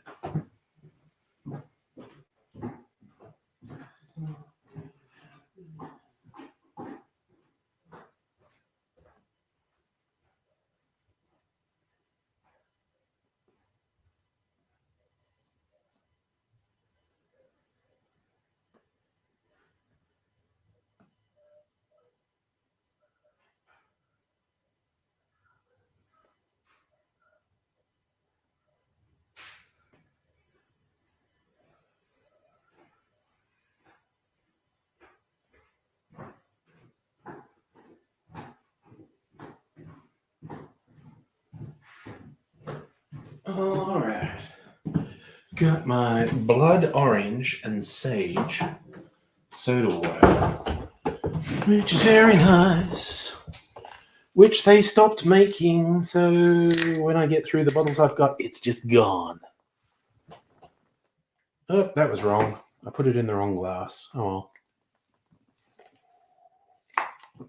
It's meant to go in this glass. I was actually remembering, I was looking in the fridge like, oh, I've got a bunch of weird, unusual, non-alcoholic mixes in there. Many of which I've just been given at various points, but a couple of which I've bought. I should do a, what's the best weird mixer? Because I've got some pretty unusual ones in there. A few of them are meant to go with gin, like, so they're variations of tonic, which is not my favorite thing, but, you know, good tonic is good. Yeah, that's actually good. Cleanse the palate. With some soda water. We like the soda water. Well, there's 2 people on Twitch, apparently. There you go. I kind of, because I watch a couple of people on Twitch, and if you stream natively to Twitch, you can get all these little things like emotes and various things. But I'm doing the low effort version of just streaming from StreamYard, so I don't have any of the native Twitch things at my disposal. I know, might do it one day. It's really funny, the number of Twitch streams which are ladies, and they're not naked, because you can't be naked on Twitch, but of varying degrees of revealingness with the clothes they're wearing. And I don't know, it's just, you know, it doesn't really do it for me. I go, porn exists. I mean, and I get with a streamer, you can have a parasocial relationship and have fantasies that something could happen, which I don't think is particularly healthy. But I got nothing against anyone who does it. I've even seen dudes doing it, which is fun. I'm a sexy guy, and I'm going to have a sexy thing with my shirt off. Yes, kiddie pools and hot tubs. Yes, we do need to do a hot tub stream at one point. Or a kiddie pool. I've got a hot tub. The jets don't work on it, which is disappointing. It's also in the ensuite off the bedroom. So anytime Dr. Abigail and I have suggested to Mrs. Angry, hey, we want to do a live stream from the hot tub, she's like, fuck off. Because she would be trying to go to bed at some point. So I don't know. But yes, hot tub streams are pretty funny. Kiddie pool things, but absolutely got nothing against anyone who does it, uses the titillation for attention and whatnot. Like, you know, do what you got to do. It's like I say, when people were really down on the NPC TikTok streamers, I've only seen little bits of them because I don't use TikTok because I'm old. But I like people get really angry and down on them. And I was just like, no, dude, this is fucking funny. These NPC streamers are friggin' hilarious. Actually, I actually do have TikTok on my phone. I just never use it. See if I'm still logged in. Where the fuck is it? Because I don't use it, so I don't even know where the app is. There it is. Let's see if I'm actually logged in on TikTok. I have a TikTok account that I don't use. Hidden Gem, 1.5 hours from Melbourne. Anglesey. That's not a hidden gem. It's on the fucking Great Ocean Road. Everyone knows Anglesey. Sorry, I'm just being a dick. Right, so Mermaid Pool, Melbourne. Oh, yes. I'm gonna just go NPC live.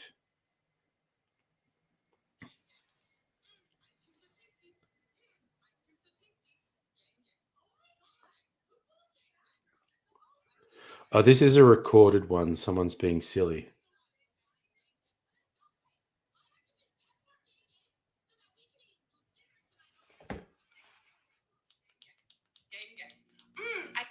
Gang, gang.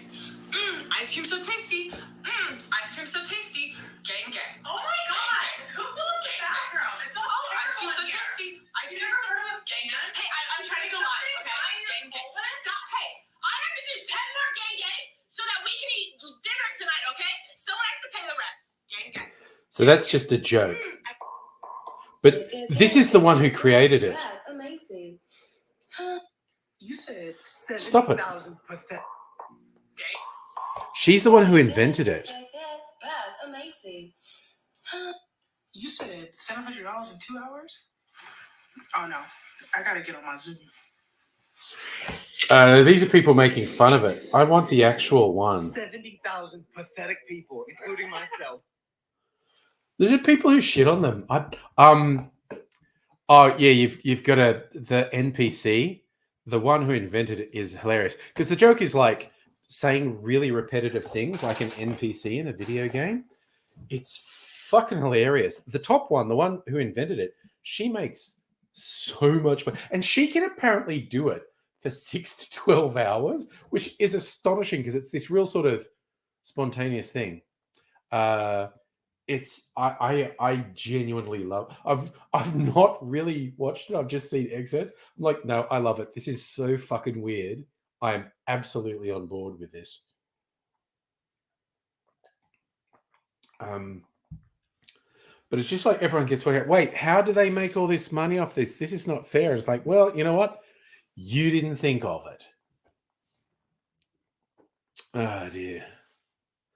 But sorry. Oh my god. I just had the worst thought in my head, and I'm just not even going to share it because it's a bad thing. But yeah, no. NPC live. Oh, okay. Because that was videos. Maybe there's actually a tab for live on TikTok. Fuck off, TikTok. And it on Google. So this is a hidden gem that I'm not gatekeeping because it's so cool. Live. Yeah, there was a button for live. No.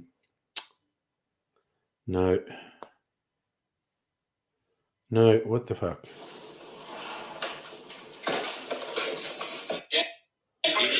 Some Indian guys. I get sick of the gym. I get bored. Gym dude. Guy with face tattoos. Okay. Oh, come on. No, I want an NPC live streamer. Okay, that guy just looks like a serial killer.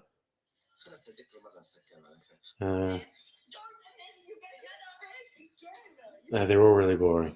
Someone at a car show.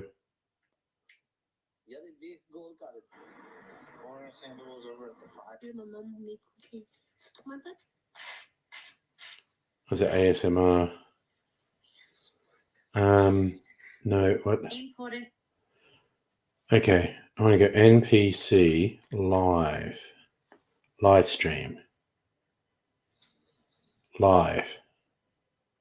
Hi, if you're just joining the live, you're amazing. Welcome to my live. I'm KK. Swag just AI on TikTok. Don't be shy. Oh, look, she's doing it live. I love you. Mwah. Wow. Trying to finger my heart, are you? Keep it coming and you may just succeed. Appreciate you for the finger heart. You're amazing. She doesn't have all the things going though. Appreciate you. Boss lady, win my bro. Comfy tea. Okay, fuck you, dude. Okay, I suddenly like this guy. I don't know if he shaved his head for...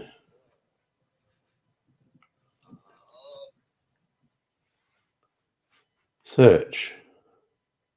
Bro, I'm good. No, live. Wow. Oh, I've got the timing wrong. The famous NPC girl's not on here.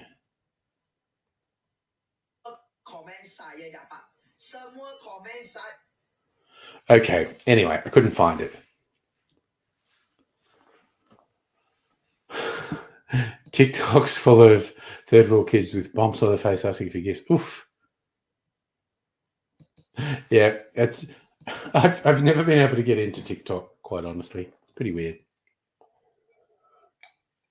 I was thinking of putting my cocktail shorts on TikTok, but I'm really lazy, which is ridiculous because it would actually be very low effort because I'm already making all the videos and putting them on YouTube.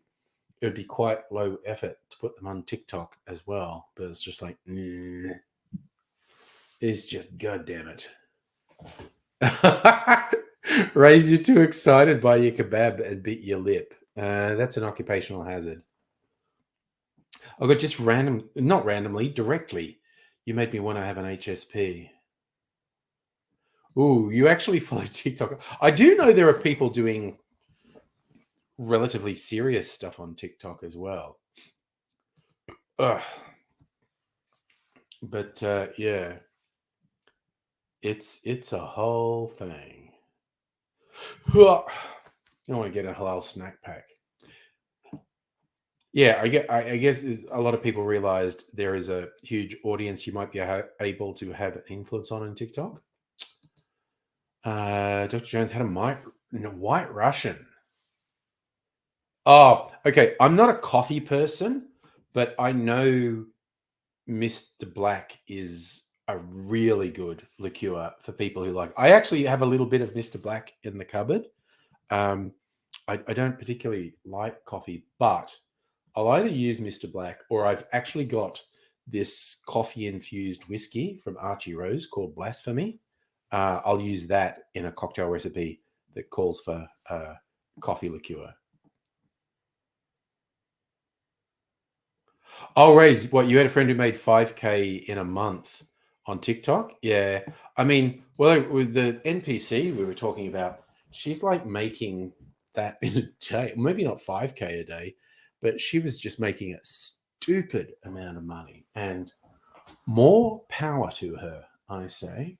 She got the hustle happening and she invented it. I've got no problem with people cashing in on it and trying to do it themselves, but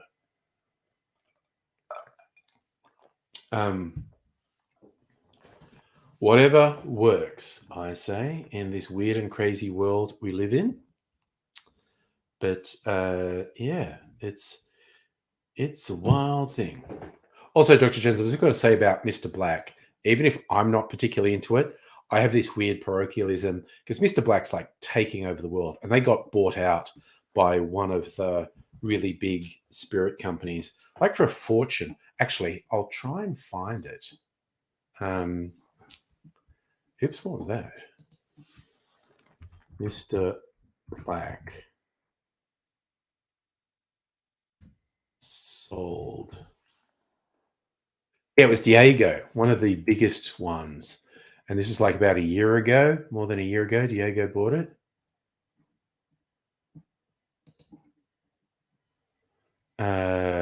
So it was launched in 2013. And less than 10 years later, they sold. So in 2015, Diego acquired a stake in Mr. Black. Co-founder will remain actively involved with the brand. I've heard it was like...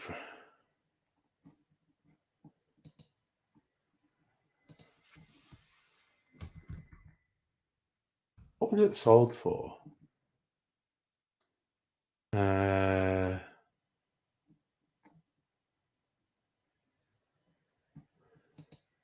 want to know how much they made from the sale. Jesus Christ, what the fuck are you doing with this?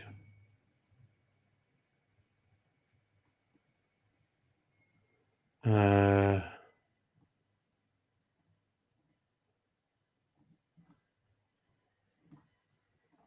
no, none of these fucking articles are saying how much it was sold for, because I think it was like a lot. And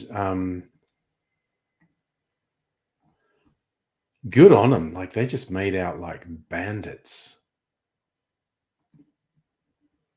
I've heard stories like the founder guy who's, made tens of millions of dollars out of the deal. Yes. Yeah, that's what I hear. Mr. Black is quite bitter. Like, it's very serious coffee, and I'm not a very serious coffee person. So there you go.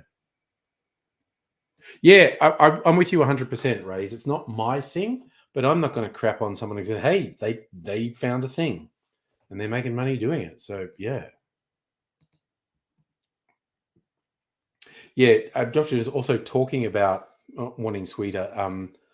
That's why I like Archie Rose's Blasphemy coffee whiskey, because it's nowhere near as bitter as Mr. Black. Plus, you can always add a little bit of sugar syrup as well. But yes, like that recipe that I was talking about earlier, like an eggnog alternative called a whiskey lift. That calls for mostly whiskey, but a little bit of coffee liqueur. So I'm gonna, I don't know, use a whiskey I like, and then some of the Blasphemy coffee whiskey.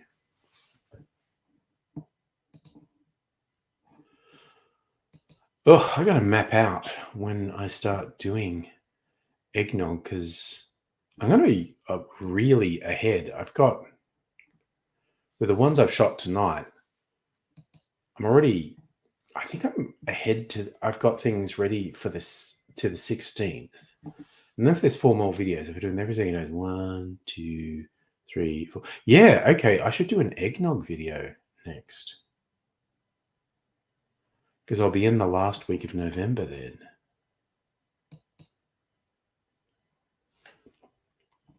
Be doing the eggnog countdown to Christmas.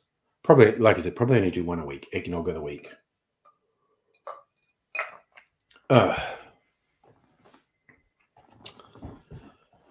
to really max it out. Get those noggy days maximized.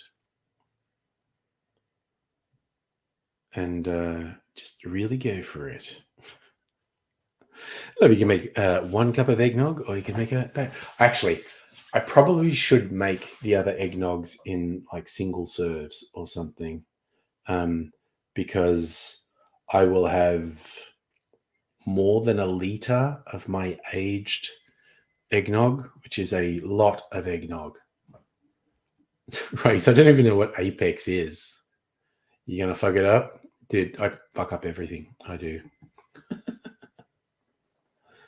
So enjoy attacking something for the first time.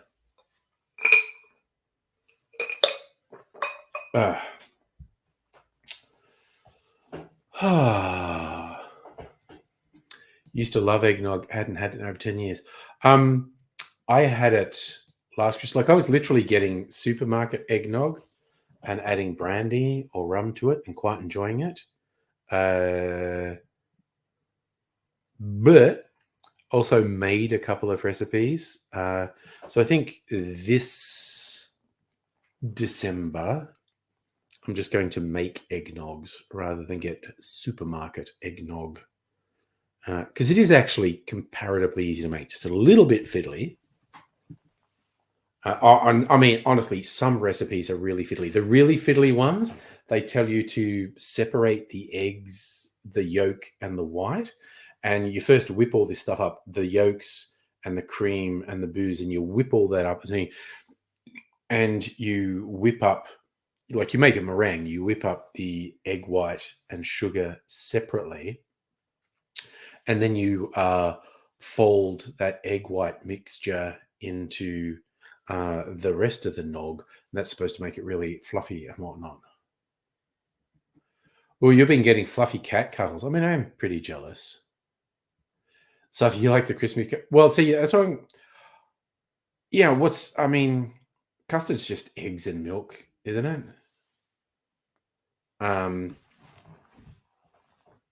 So yeah, eggnog is custard's cousin. So I'm going to make my own. I legit don't mind the supermarket stuff, but I am going to make my own this Christmas for fun. So yeah, I have to. So I suppose I have to find, if I'm going to do eggnog of the week for 4 weeks, I need to find 3 recipes. I already know what. Actually, I probably already know 2 because I'm going to do that whiskey lift and adapt it a bit so it's an eggnog. And there's a Mexican one called coquito, which actually doesn't have eggs in it, but it's a noggy sort of thing. So I actually only need to find 1 more recipe. And all the cocktail websites I go to are going to be posting fucking eggnog recipes. So I'll just find one that's a bit different to the other ones. And I don't even remember how I made the batch one. I think it's got I think it's like got brandy, whiskey, and rum in it. I vaguely remember doing that 2 months ago. And a lot of eggs. I don't remember how many eggs I used. I think it might have been 20. Like, it was a big batch. I had a big bowl, whipped up eggs and milk and cream and fuck ton of booze. So I made about, I think in total, I made about 2.5 liters of it. So Mrs. Angry and I actually drank quite a bit of it when I first made it, because my barrels hold, I don't know, a bit over a liter, 1.1, 1.2 liters.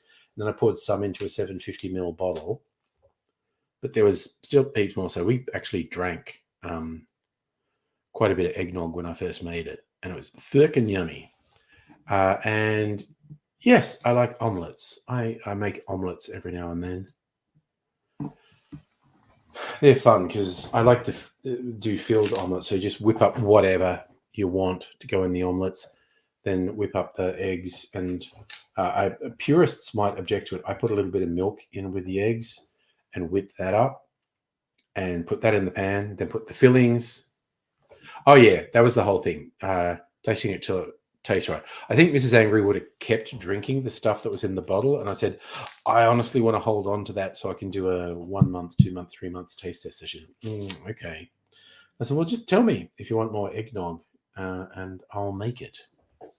In fact, I think I might get really cheeky with, well, at least 1 or 2 of the recipes. I have a whole bunch of cream liqueurs. And yeah, taste testing, a lot of drinking. That's the way it goes.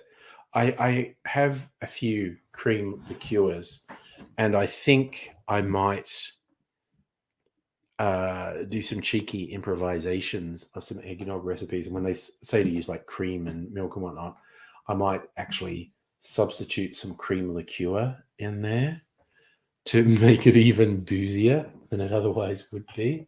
Also, because for some stupid reason, I've got a lot of cream liqueurs and I do need to use them up. So,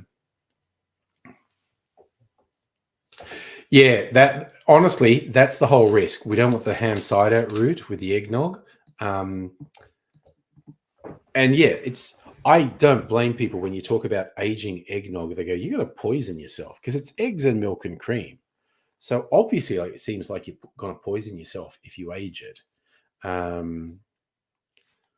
But everyone says the alcohol content keeps it safe.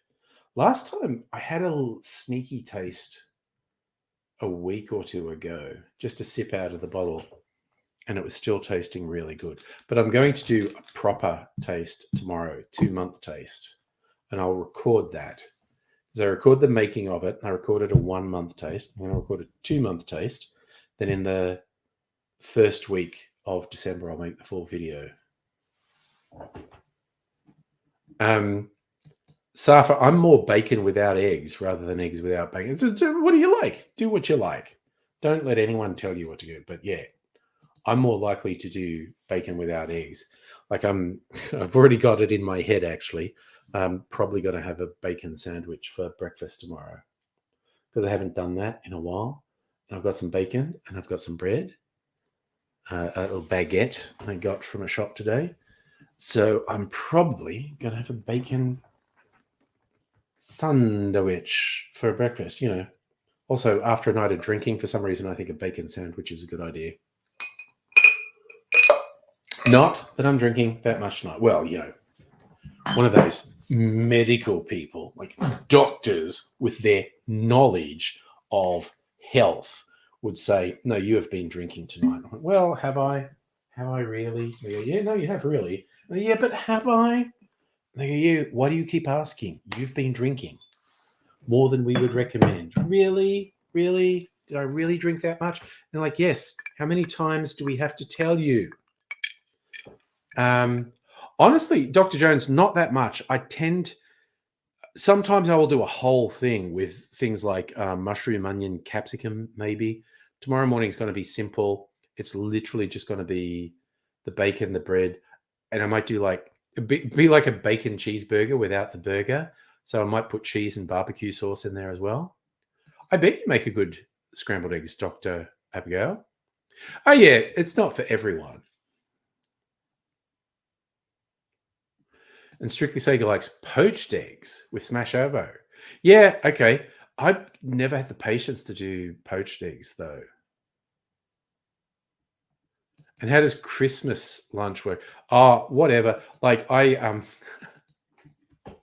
like when you get right close to Christmas and the supermarkets have ordered too much hams or turkeys or whatever, and they're selling it cheap. I get the cheap roasts and cook up some veggies and have a roast, or even post Christmas. That's the thing I do. Okay, that's also super yummy.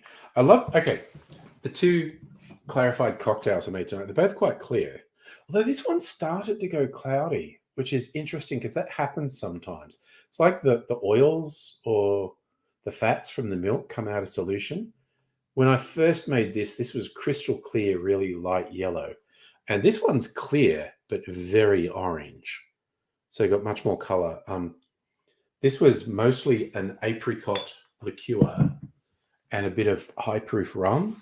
This one was a couple of different whiskies. They're both really yummy in different ways. Oh my God, Merry Hammas. That was Kmart, wasn't it? I know it was one of them. And I swear to God, it took me a while to get. And hi, Harry, by the way. You like sausage, biscuits, and gravy. That is very Southern. That's very Southern. I would not say no to a Southerner making me sausage, biscuits, and gravy, which we would call scones. But anyway. Yeah. So for anyone who missed it, Coles, Woolies, Kmart, someone, because you get those cloth bags you meant to put the ham in, and for Christmas.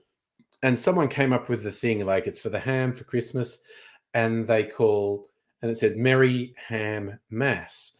And I saw someone going like a Jewish group had complained about it and got them to pull it. And what is it? Because they don't eat ham? Because they don't.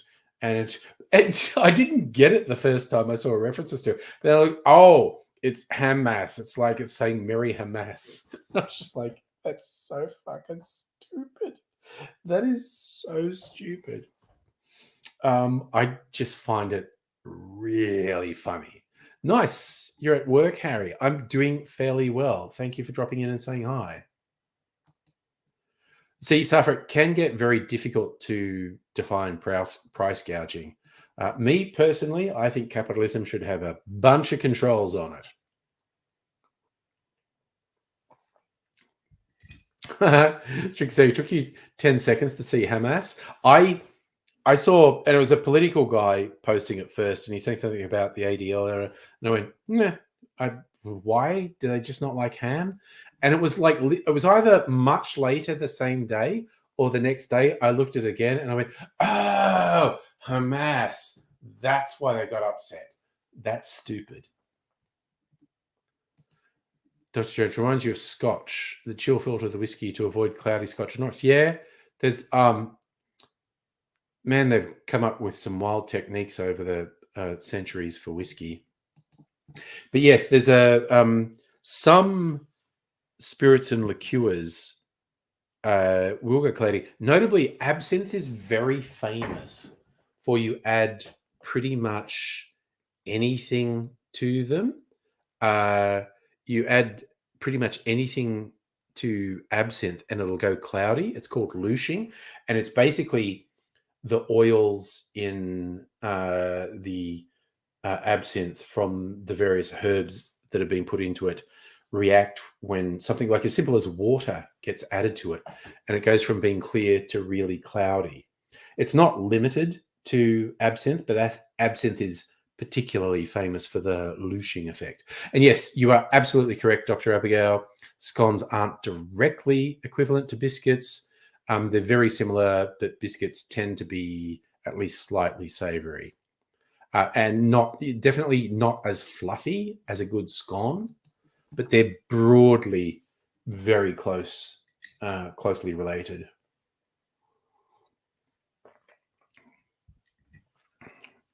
Okay, this is also good enough to make me say how good it is after every sip, but it's in a different way, which is really nice.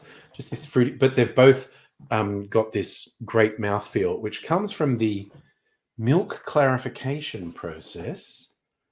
And God knows I've talked about this at length and various things, but for anyone if there's literally anyone there who doesn't know about milk clarification, it's you get a drink that has an acidic element. And with cocktails, that's usually quite easy because so many cocktails have lemon juice or lime juice or something. These two both had orange juice in them. So you get a drink that's got an acidic element. You add it to milk. The milk will curdle because of the acid, and it'll separate into curds and whey. And you give it a bit of time, anywhere from an hour to a couple of hours usually, to separate properly. And then you pour it through a filter, like simple paper coffee filter or cheesecloth or something. And when the curds settle to the bottom, they do this additional filtering. Like the filter paper is not doing the filtering, it's just holding the curds. The curds are doing the filtering and clarifying, and it strips most of the color out of the drink, and it really softens the flavor, but also the whey gets added to it. So the milk separates into curds and whey. The curds are trapped in the filter. The whey is added to the drink. And of course, because that's more viscous than water or spirits or whatnot, it changes the mouth feel of the whole thing and makes it a little bit viscous and gives it this really nice sort of creamy mouthfeel. And this has done it really well. It's just, this is really fucking good. It just tastes fruity and has this really great mouthfeel. Yes, the biscuits. We're talking about the American breakfast food, particularly popular with Southerners, as Dr. Jones is apparently very Southern. Oh, no, sorry, Harry I was thinking of. Harry is thing.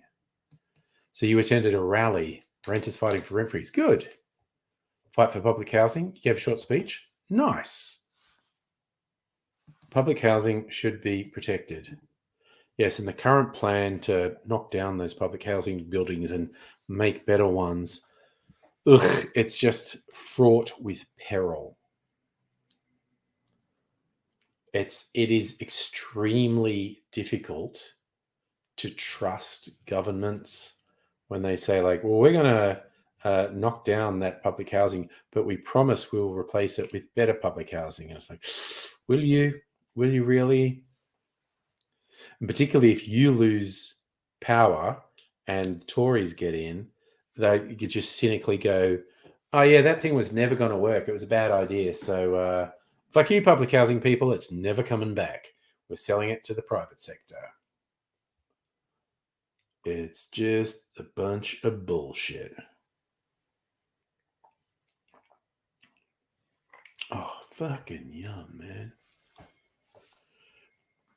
Yeah, all right. Mrs. Angry isn't going to bed yet. Mrs. Angry is mixing things up. She's binge rewatching The Crown at the moment. She was also binge rewatching the really old sci-fi series Farscape. Oh God, what is this doing?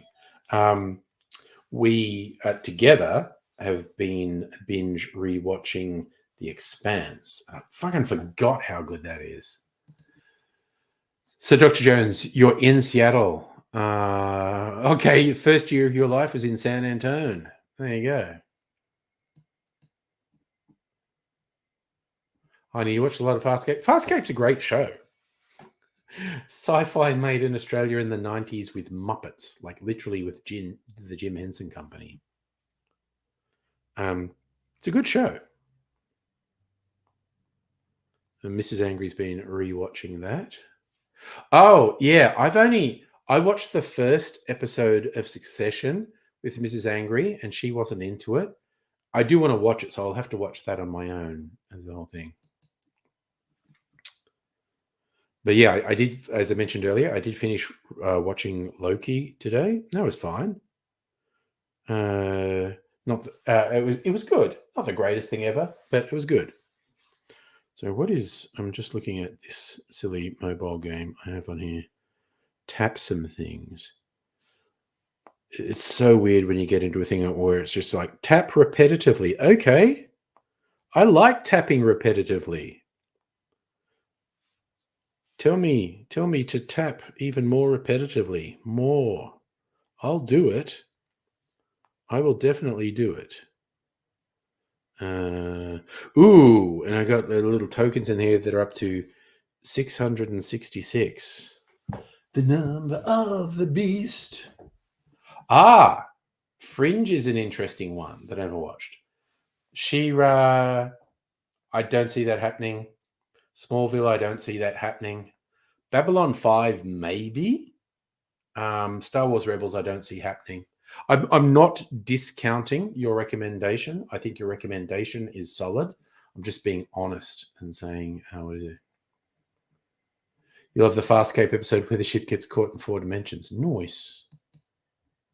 Yeah, that's the whole thing. We should spend a decent chunk of our life tapping on a phone. This is literally one of those building things. It's like, oh, I have to get more of that. And then I go up a level. Yay. And then I have to get more of that. And I try to limit myself on how many of those I have. So I have a couple. Every now and then I go, this is really dumb, and I delete one. But this one I kind of like. Ooh, you put Meet the Fables on Plex. Okay, that can be a Discord discussion. Dr. Jones, Lisa takes on tap dancing. Tapper, tapper, tapper. Yeah, that episode was actually pretty funny. Farscape's pretty good, and it's really fun spotting the Australian actors in it. Stargate? Mrs. Angry was more a fan of Stargate than me. I love the original Stargate movie with Kurt Russell, actually. I really quite like that. I don't hate the Stargate series. That's what I thought. Doc was already on your Plex, so that's a good one. I might have Meet the Feebles on physical media. I know I've got Bad Taste, which is the other early Peter Jackson one. Maybe I don't have Meet the Feebles. I don't know. But, okay, what's this? Tapper, tapper, tapper. Is there another one? Tap this one? Oh, I should have tapped that one first. That's okay. You weren't huge on Stargate Atlantis. Okay, you actually saw Atlantis before SG-1. There you go. Well, I saw the Stargate movie first. I never got fully into the shows. I definitely don't hate them. I think they've got a lot going for them, but yeah. Was it Atlantis was what brought Jason Momoa to public knowledge? So just doing the collect that. Yes, I collected some of those. Tap, tap, tap. Cursed. It's this pirate themed thing at the moment. You got to build a pirate port, and it's Farmville. Hey, how you going? You've got all the Peter Jackson films on one form or another. There you go. Yeah, I was kind of in the mood to rewatch Special Edition Lord of the Rings, actually. Okay, what am I doing? Tapper, tapper, tapper. How many does it need? Okay, I need 1,600 of them. How many does this give me? Jesus, that gives me 10,000 of them. Okay, I don't want to do that yet. I need to save that. 500, that's more sensible. Another 300. How many of them do I have now? 1,300. I need another 300 for the goal. Okay, that gives me 450. That gives me 425. Okay, I guess we're going 425, and I hit another goal on my tapper. Good, glad you're good, Nook. And doubloons, because I'm a pirate, so we're going for doubloons. Crew rental. Is that crew rental? Okay. Tapper. So that returns more in-game revenue. Keep it going. Tap repetitively, and we'll wear this down. Come on. Upgrade. Upgrades. What's funny? Remembered his name. Had to Google Dr. McKay. You love David Hewlett, who plays Rodney McKay. Such a nerd. Yes, I've read that actually. Yes. Ray's John. Oh, John Jarrett is so good. I mean, I'm sure he doesn't mind if we're remembering from Wolf Creek, but John Jarrett is really good. I don't have any of the Hobbit movies because fuck those movies, honestly. Oh, I haven't seen Heavenly Creatures for a while. That was a good movie. And Frighteners. I fucking love the Frighteners. So Michael J. Fox made that movie in New Zealand. It's a ghost movie, and it's got some really innovative tastes on ghosts and someone who can see the supernatural.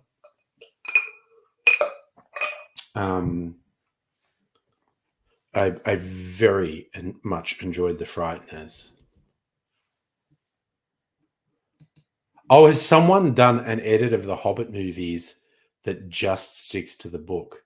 I mean, I've had this rant a whole things, and that should have been one movie. That was such a shameless cash grab to make it 3 movies. It was embarrassing. David Hewlett, have you seen Pin? No, I'm not familiar with that. Certainly a lot of trippy things in the one. All right, and so I'm still doing this tapper because it keeps going. You've reached a goal. Cool, I reached a goal. I need to promote a couple of people. Oh, yeah, I got a couple of people waiting for promotion, so I hit that goal as well. So I can just keep tapping repetitively. Okay, the booty shop. Oh, it vibrated. A bonus thing. There we go. We have people in Australia. Okay, I have seen stuff a bit weird in the UK. We do get people selling the badges and little poppies for Remembrance Day. I don't think people go too far with it. Leon and Ursula, brother and sister, treat their doctor father therapeutic tummy like your brother. Okay, fine. Yeah, I find Pokey's boring. I don't play the game, but this repetitive tapping doesn't cost me anything. Heine, you'll be back in 40 minutes. There's a better than average chance I won't be here in 40 minutes, but if I am, I'd be welcoming you back. Booty time. That was a weird reference. Who gets that? Okay, so that's a 215, 20. Okay, I got to tap this one. I've got a choice. Do I tap this one repetitively or the other one repetitively? I'm going to tap that one repetitively. 158. All right, I'm going to do that. Now I'm going to do that. And then I've run out of in-game currency.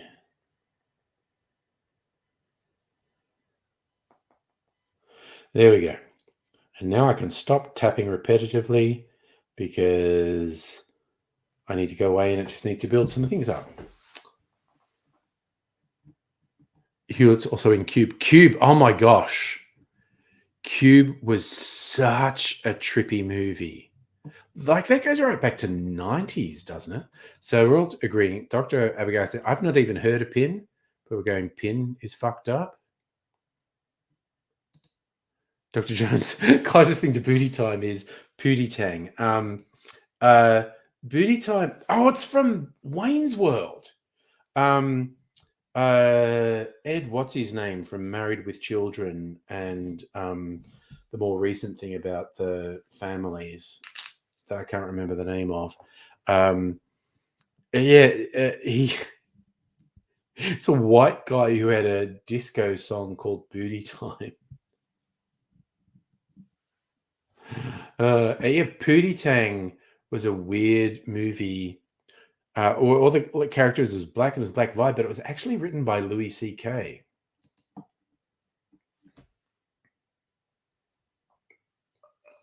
Very disappointing human. I used to be the hugest Louis C.K. fan.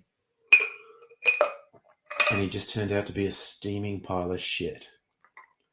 Very disappointing.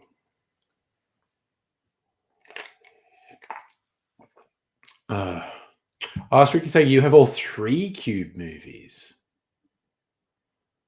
I don't know if I've seen any but the original. I can't really remember. That's the thing. Okay. Oh, yes. Strictly Sega, Pootie Tang. CB4.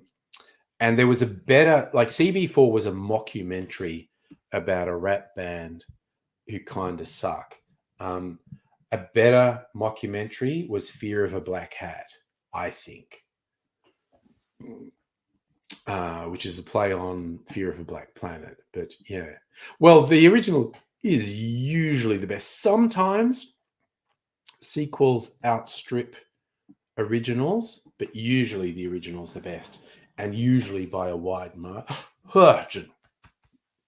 I think one potential exception, based on what you like, is the Mad Max series. I think Fury Road is the best. I think it's one of the best films of the 21st century. And depending what mood you're in, I think Mad Max 2 is better than the original Mad Max. Yes, Fear of a Black Hat. It's like I watched that on video back in the fucking 90s or something. Yeah, Strick say you like Fear of a Black Hat too. And they were the hip hop version of Spinal Tap, basically. Both CB4 and Fear of a Black Hat were essentially the hip hop versions of Spinal Tap, a fake documentary. Oh, okay. Ozploitation. Phantasm 2 and 3 shit on the first Phantasm movie. I've not seen any of them, and I'm going to defer to your judgment on that. I was thinking of making something like even just making an old-fashioned in my glass. But I don't know if Mrs. Angry's going to suddenly say she's going to bed, or she might be staying up watching things, because she had a nap in the middle of the day, so she might not be tired yet.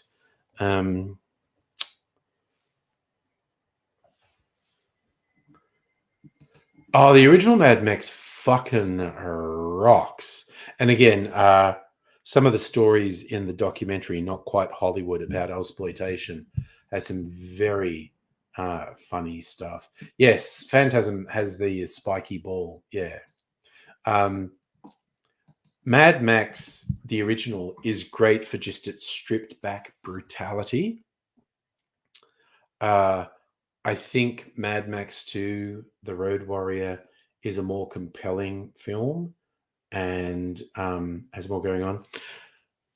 Mad Max 3, Beyond Thunderdome, is not terrible, but it's not great compared to the first two. But Fury Road fucking kicks ass. I rewatched that recently. That movie's so fucking good. And also, it has great callbacks to particularly Mad Max 2. There's a couple bits in Fury Road that mean more if you know Mad Max 2 and you realize the callback they're doing. But the level of desperation they get into Fury Road, we get these points where everything seems to be going wrong and it feels like it could all fall apart. and they bring it back. It's really fucking good. And just the visuals in Fury Road are fucking stunning. It's absolutely incredible. Like I want to watch that movie on fucking mushrooms or something in Minecraft. So, you know, because don't do drugs, kids. It's illegal. So it was the Hunter S. Thompson quotes. I don't want to recommend drugs and guns, but it's always worked for me. Like, I'm also not familiar with the gate oeuvre of movies. So there you go. There's a fan theory that Mad Max in the film was feral. No, that's horse shit. I've heard variations of that, but that is horse shit. The way that was set up in Mad Max 2 was like for a potential for the feral kid to be in something else, but they never did it. No, it's bullshit. Although what's the interesting thing in Fury Road is there are contradictions, unresolvable contradictions between Mad Max 2 and Fury Road. So what that tells me is these are just the tales of the wasteland. Like Max became a mythical figure. Stories were told about the road warrior around campfires. So it doesn't matter that the stories have contradictions because they are literally just the tales people in the wasteland tell each other. And yes, we are supposed to get the Furiosa prequel soon. Who knows if that's going to be any good? So what was that quote from The Gate? Demons, man. Who needs chicks when you got demons? So, So strictly say you watched a movie with Gyllenhaal and Ryan Reynolds. Oh yeah, Life. Yeah, no, they make a whole bunch of bad choices. Yes.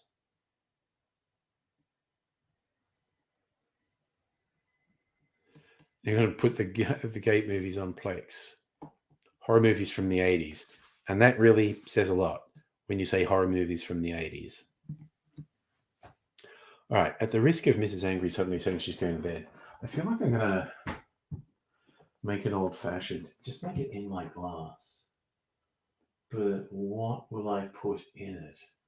I'm just fucking spoiled for choice. Blend of whiskies, maybe? Or, actually, not a blend. I'm just going to do this Michter's bourbon that I have not really had for a while. So, this is not really happening. Don't drink that much bourbon. I mainly drink Australian whiskies. So, and I'm going to keep this simple. I'm going to do Michter's, sugar syrup, and Angostura bitters. And I got my rich spiced apple sugar syrup here I'm going to use. Okay, fucking calm down. All you metal things going ding, ding, ding. Do. Put a bit of sugar syrup in here. Oh yeah, it's pretty rich sugar syrup. Okay, this is going to be a really fucking sweet old-fashioned. I maybe put a bit too much sugar syrup in there. But we're just going to roll with it. Put that in there. Wo ist der Bourbon? What the fuck did I do? Jesus Christ, I'm so easily confused.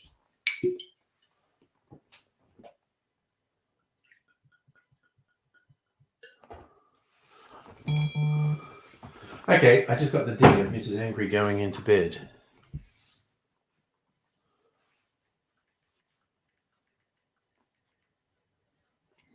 I need to drink this drink though. I need more warning, god damn it.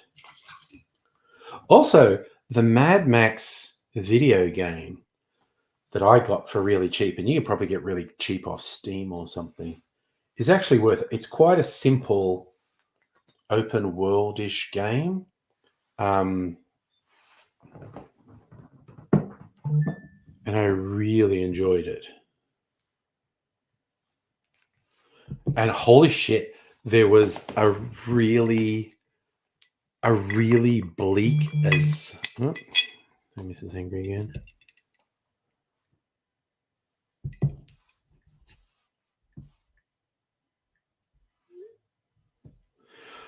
Yeah. I reckon you can get the Mad Max game cheaper than that, but look around. But yeah, I found the Mad Max game fun, very unchallenging, and just fun to play. But in the storyline, right towards the end, there was just this incredibly fucking bleak but totally on brand for Mad Max plot twist. And it's just like, I'm just playing along and do, punching bad guys, driving cars, crashing things. And then this really fucked up thing happens. And I was like, God damn, what the fuck? Oh, shit. That was actually pretty funny. It was a great plot point in Fury Road when Max was captured. Their medical guy, it's like he's able to do some range of tests, including getting people's blood types, and he was able to identify Max as a universal donor. And again, yes, in the wasteland, kind of impressive that you can blood type people. Need more movie-based video games.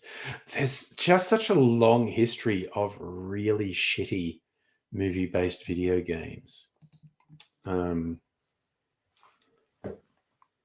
shitty movies based on video games. Shitty video games based on movies. Shitty movies based on video games.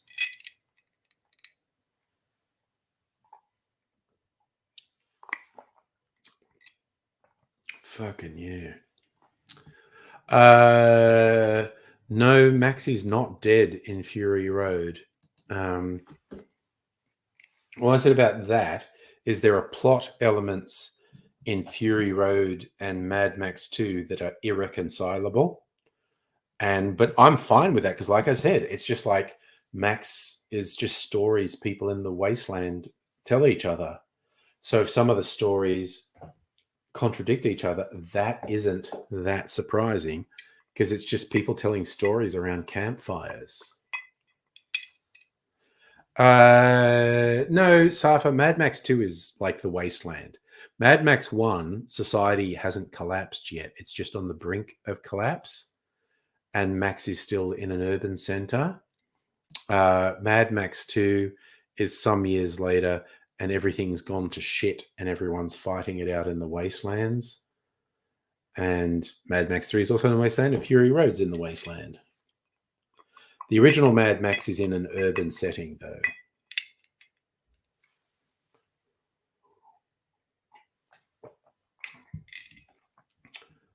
I don't get what you're saying about Luke Skywalker being a myth. I mean, all movie characters are myths.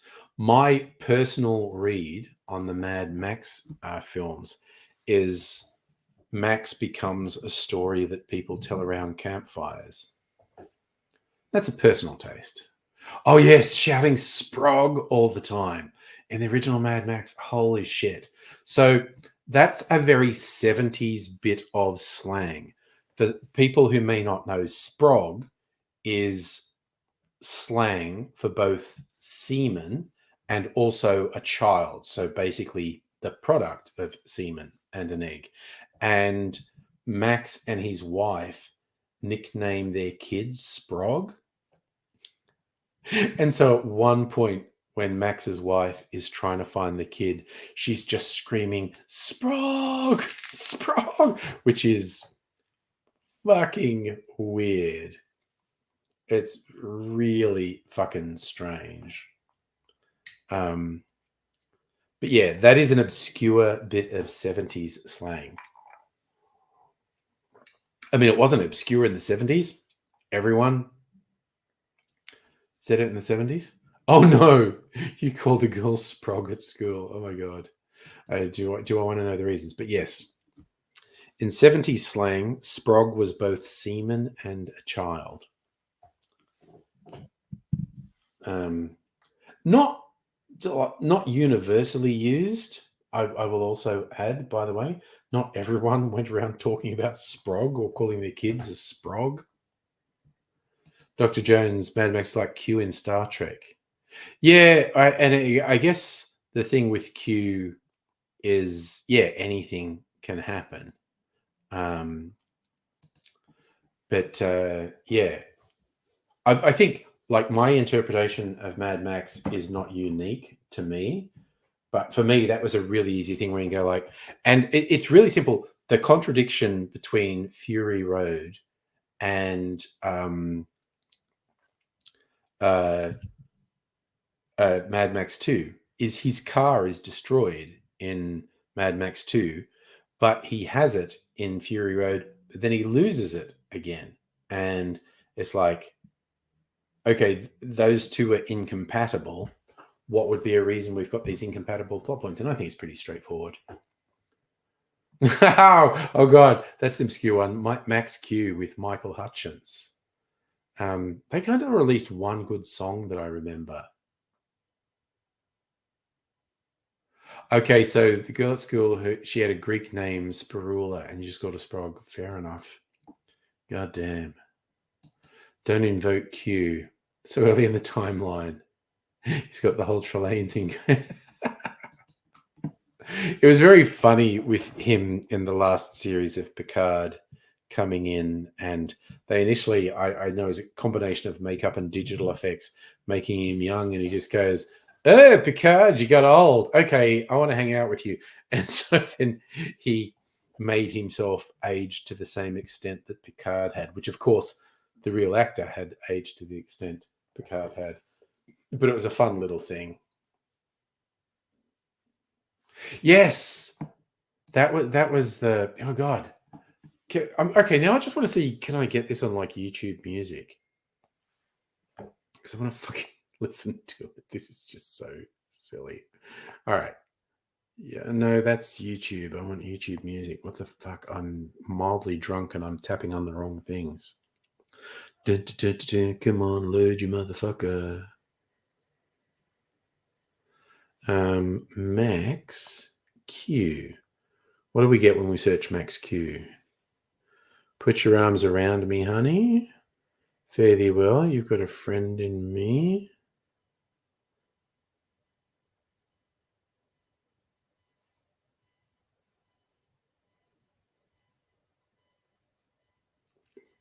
So what's the track? Oh yeah, the track's called Way of the World. There you go. Okay, I legit might listen to that. You posted it on Discord. No, I did not get the reference. Sorry. I'm going to claim it's late at night and I'm mildly inebriated. Oh, yeah, there you go. Way of the World, Michael Hutchence, Max Q. There you go. Cool. And a trailer for Pin. I will probably watch those tomorrow. I'm just going to finish my old-fashioned and post it in Discord. That's what Discord is for. Sharing things. Yeah, I'm just going to finish this and go to bed.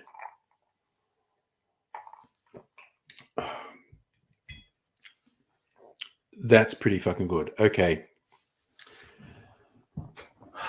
Your Michter's bourbon makes a good old-fashioned. This is a slightly special one, I think. I got it as something special. 45%, so it's got a bit more kick in it. 91 proof. Bit more kick than an average. We are proud to offer you our small batch bourbon in the Michter's tradition, hailing from one of America's first whiskey distilleries. This bourbon's made from the highest quality American corn, matured to the peak of perfection, hand-selected charred white oak barrels. It's then further mellowed by our signature filtration. So this is not the default Michter's. This is a slightly upmarket Michter's, and I only got it because it was on special. And I thought, okay, I'll have a bourbon in my collection. There's actually another one. Yes, I do that with the Jeff Fennick. I love yous all. Yes, I was on YouTube when I meant to be on YouTube Music.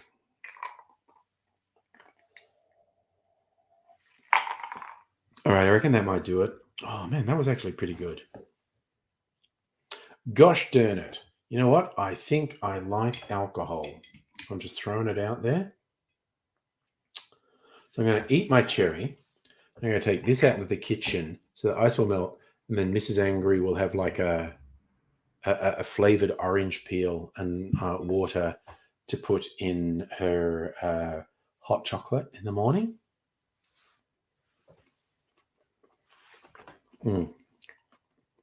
Fucking yum. And I think I will leave the cleaning up of the bar until tomorrow. I always try and do it the next day and not leave it too long. Otherwise, you get really sticky stains in things. So I've got to put everything away and wipe down the bar. That's all good. That can wait till tomorrow. It's all good in the hood. Okay, so you fine folk take care. I am in fact going sleepy burbos now. Probably doing a stream tomorrow night if anyone's around. Not a really long one because I'm going into the office on Monday. So I have to get up a little bit early. But, maybe do a hangout if anyone's up for it. Who knows? But I'm going to go nighty-night now. So I'll say bye to all you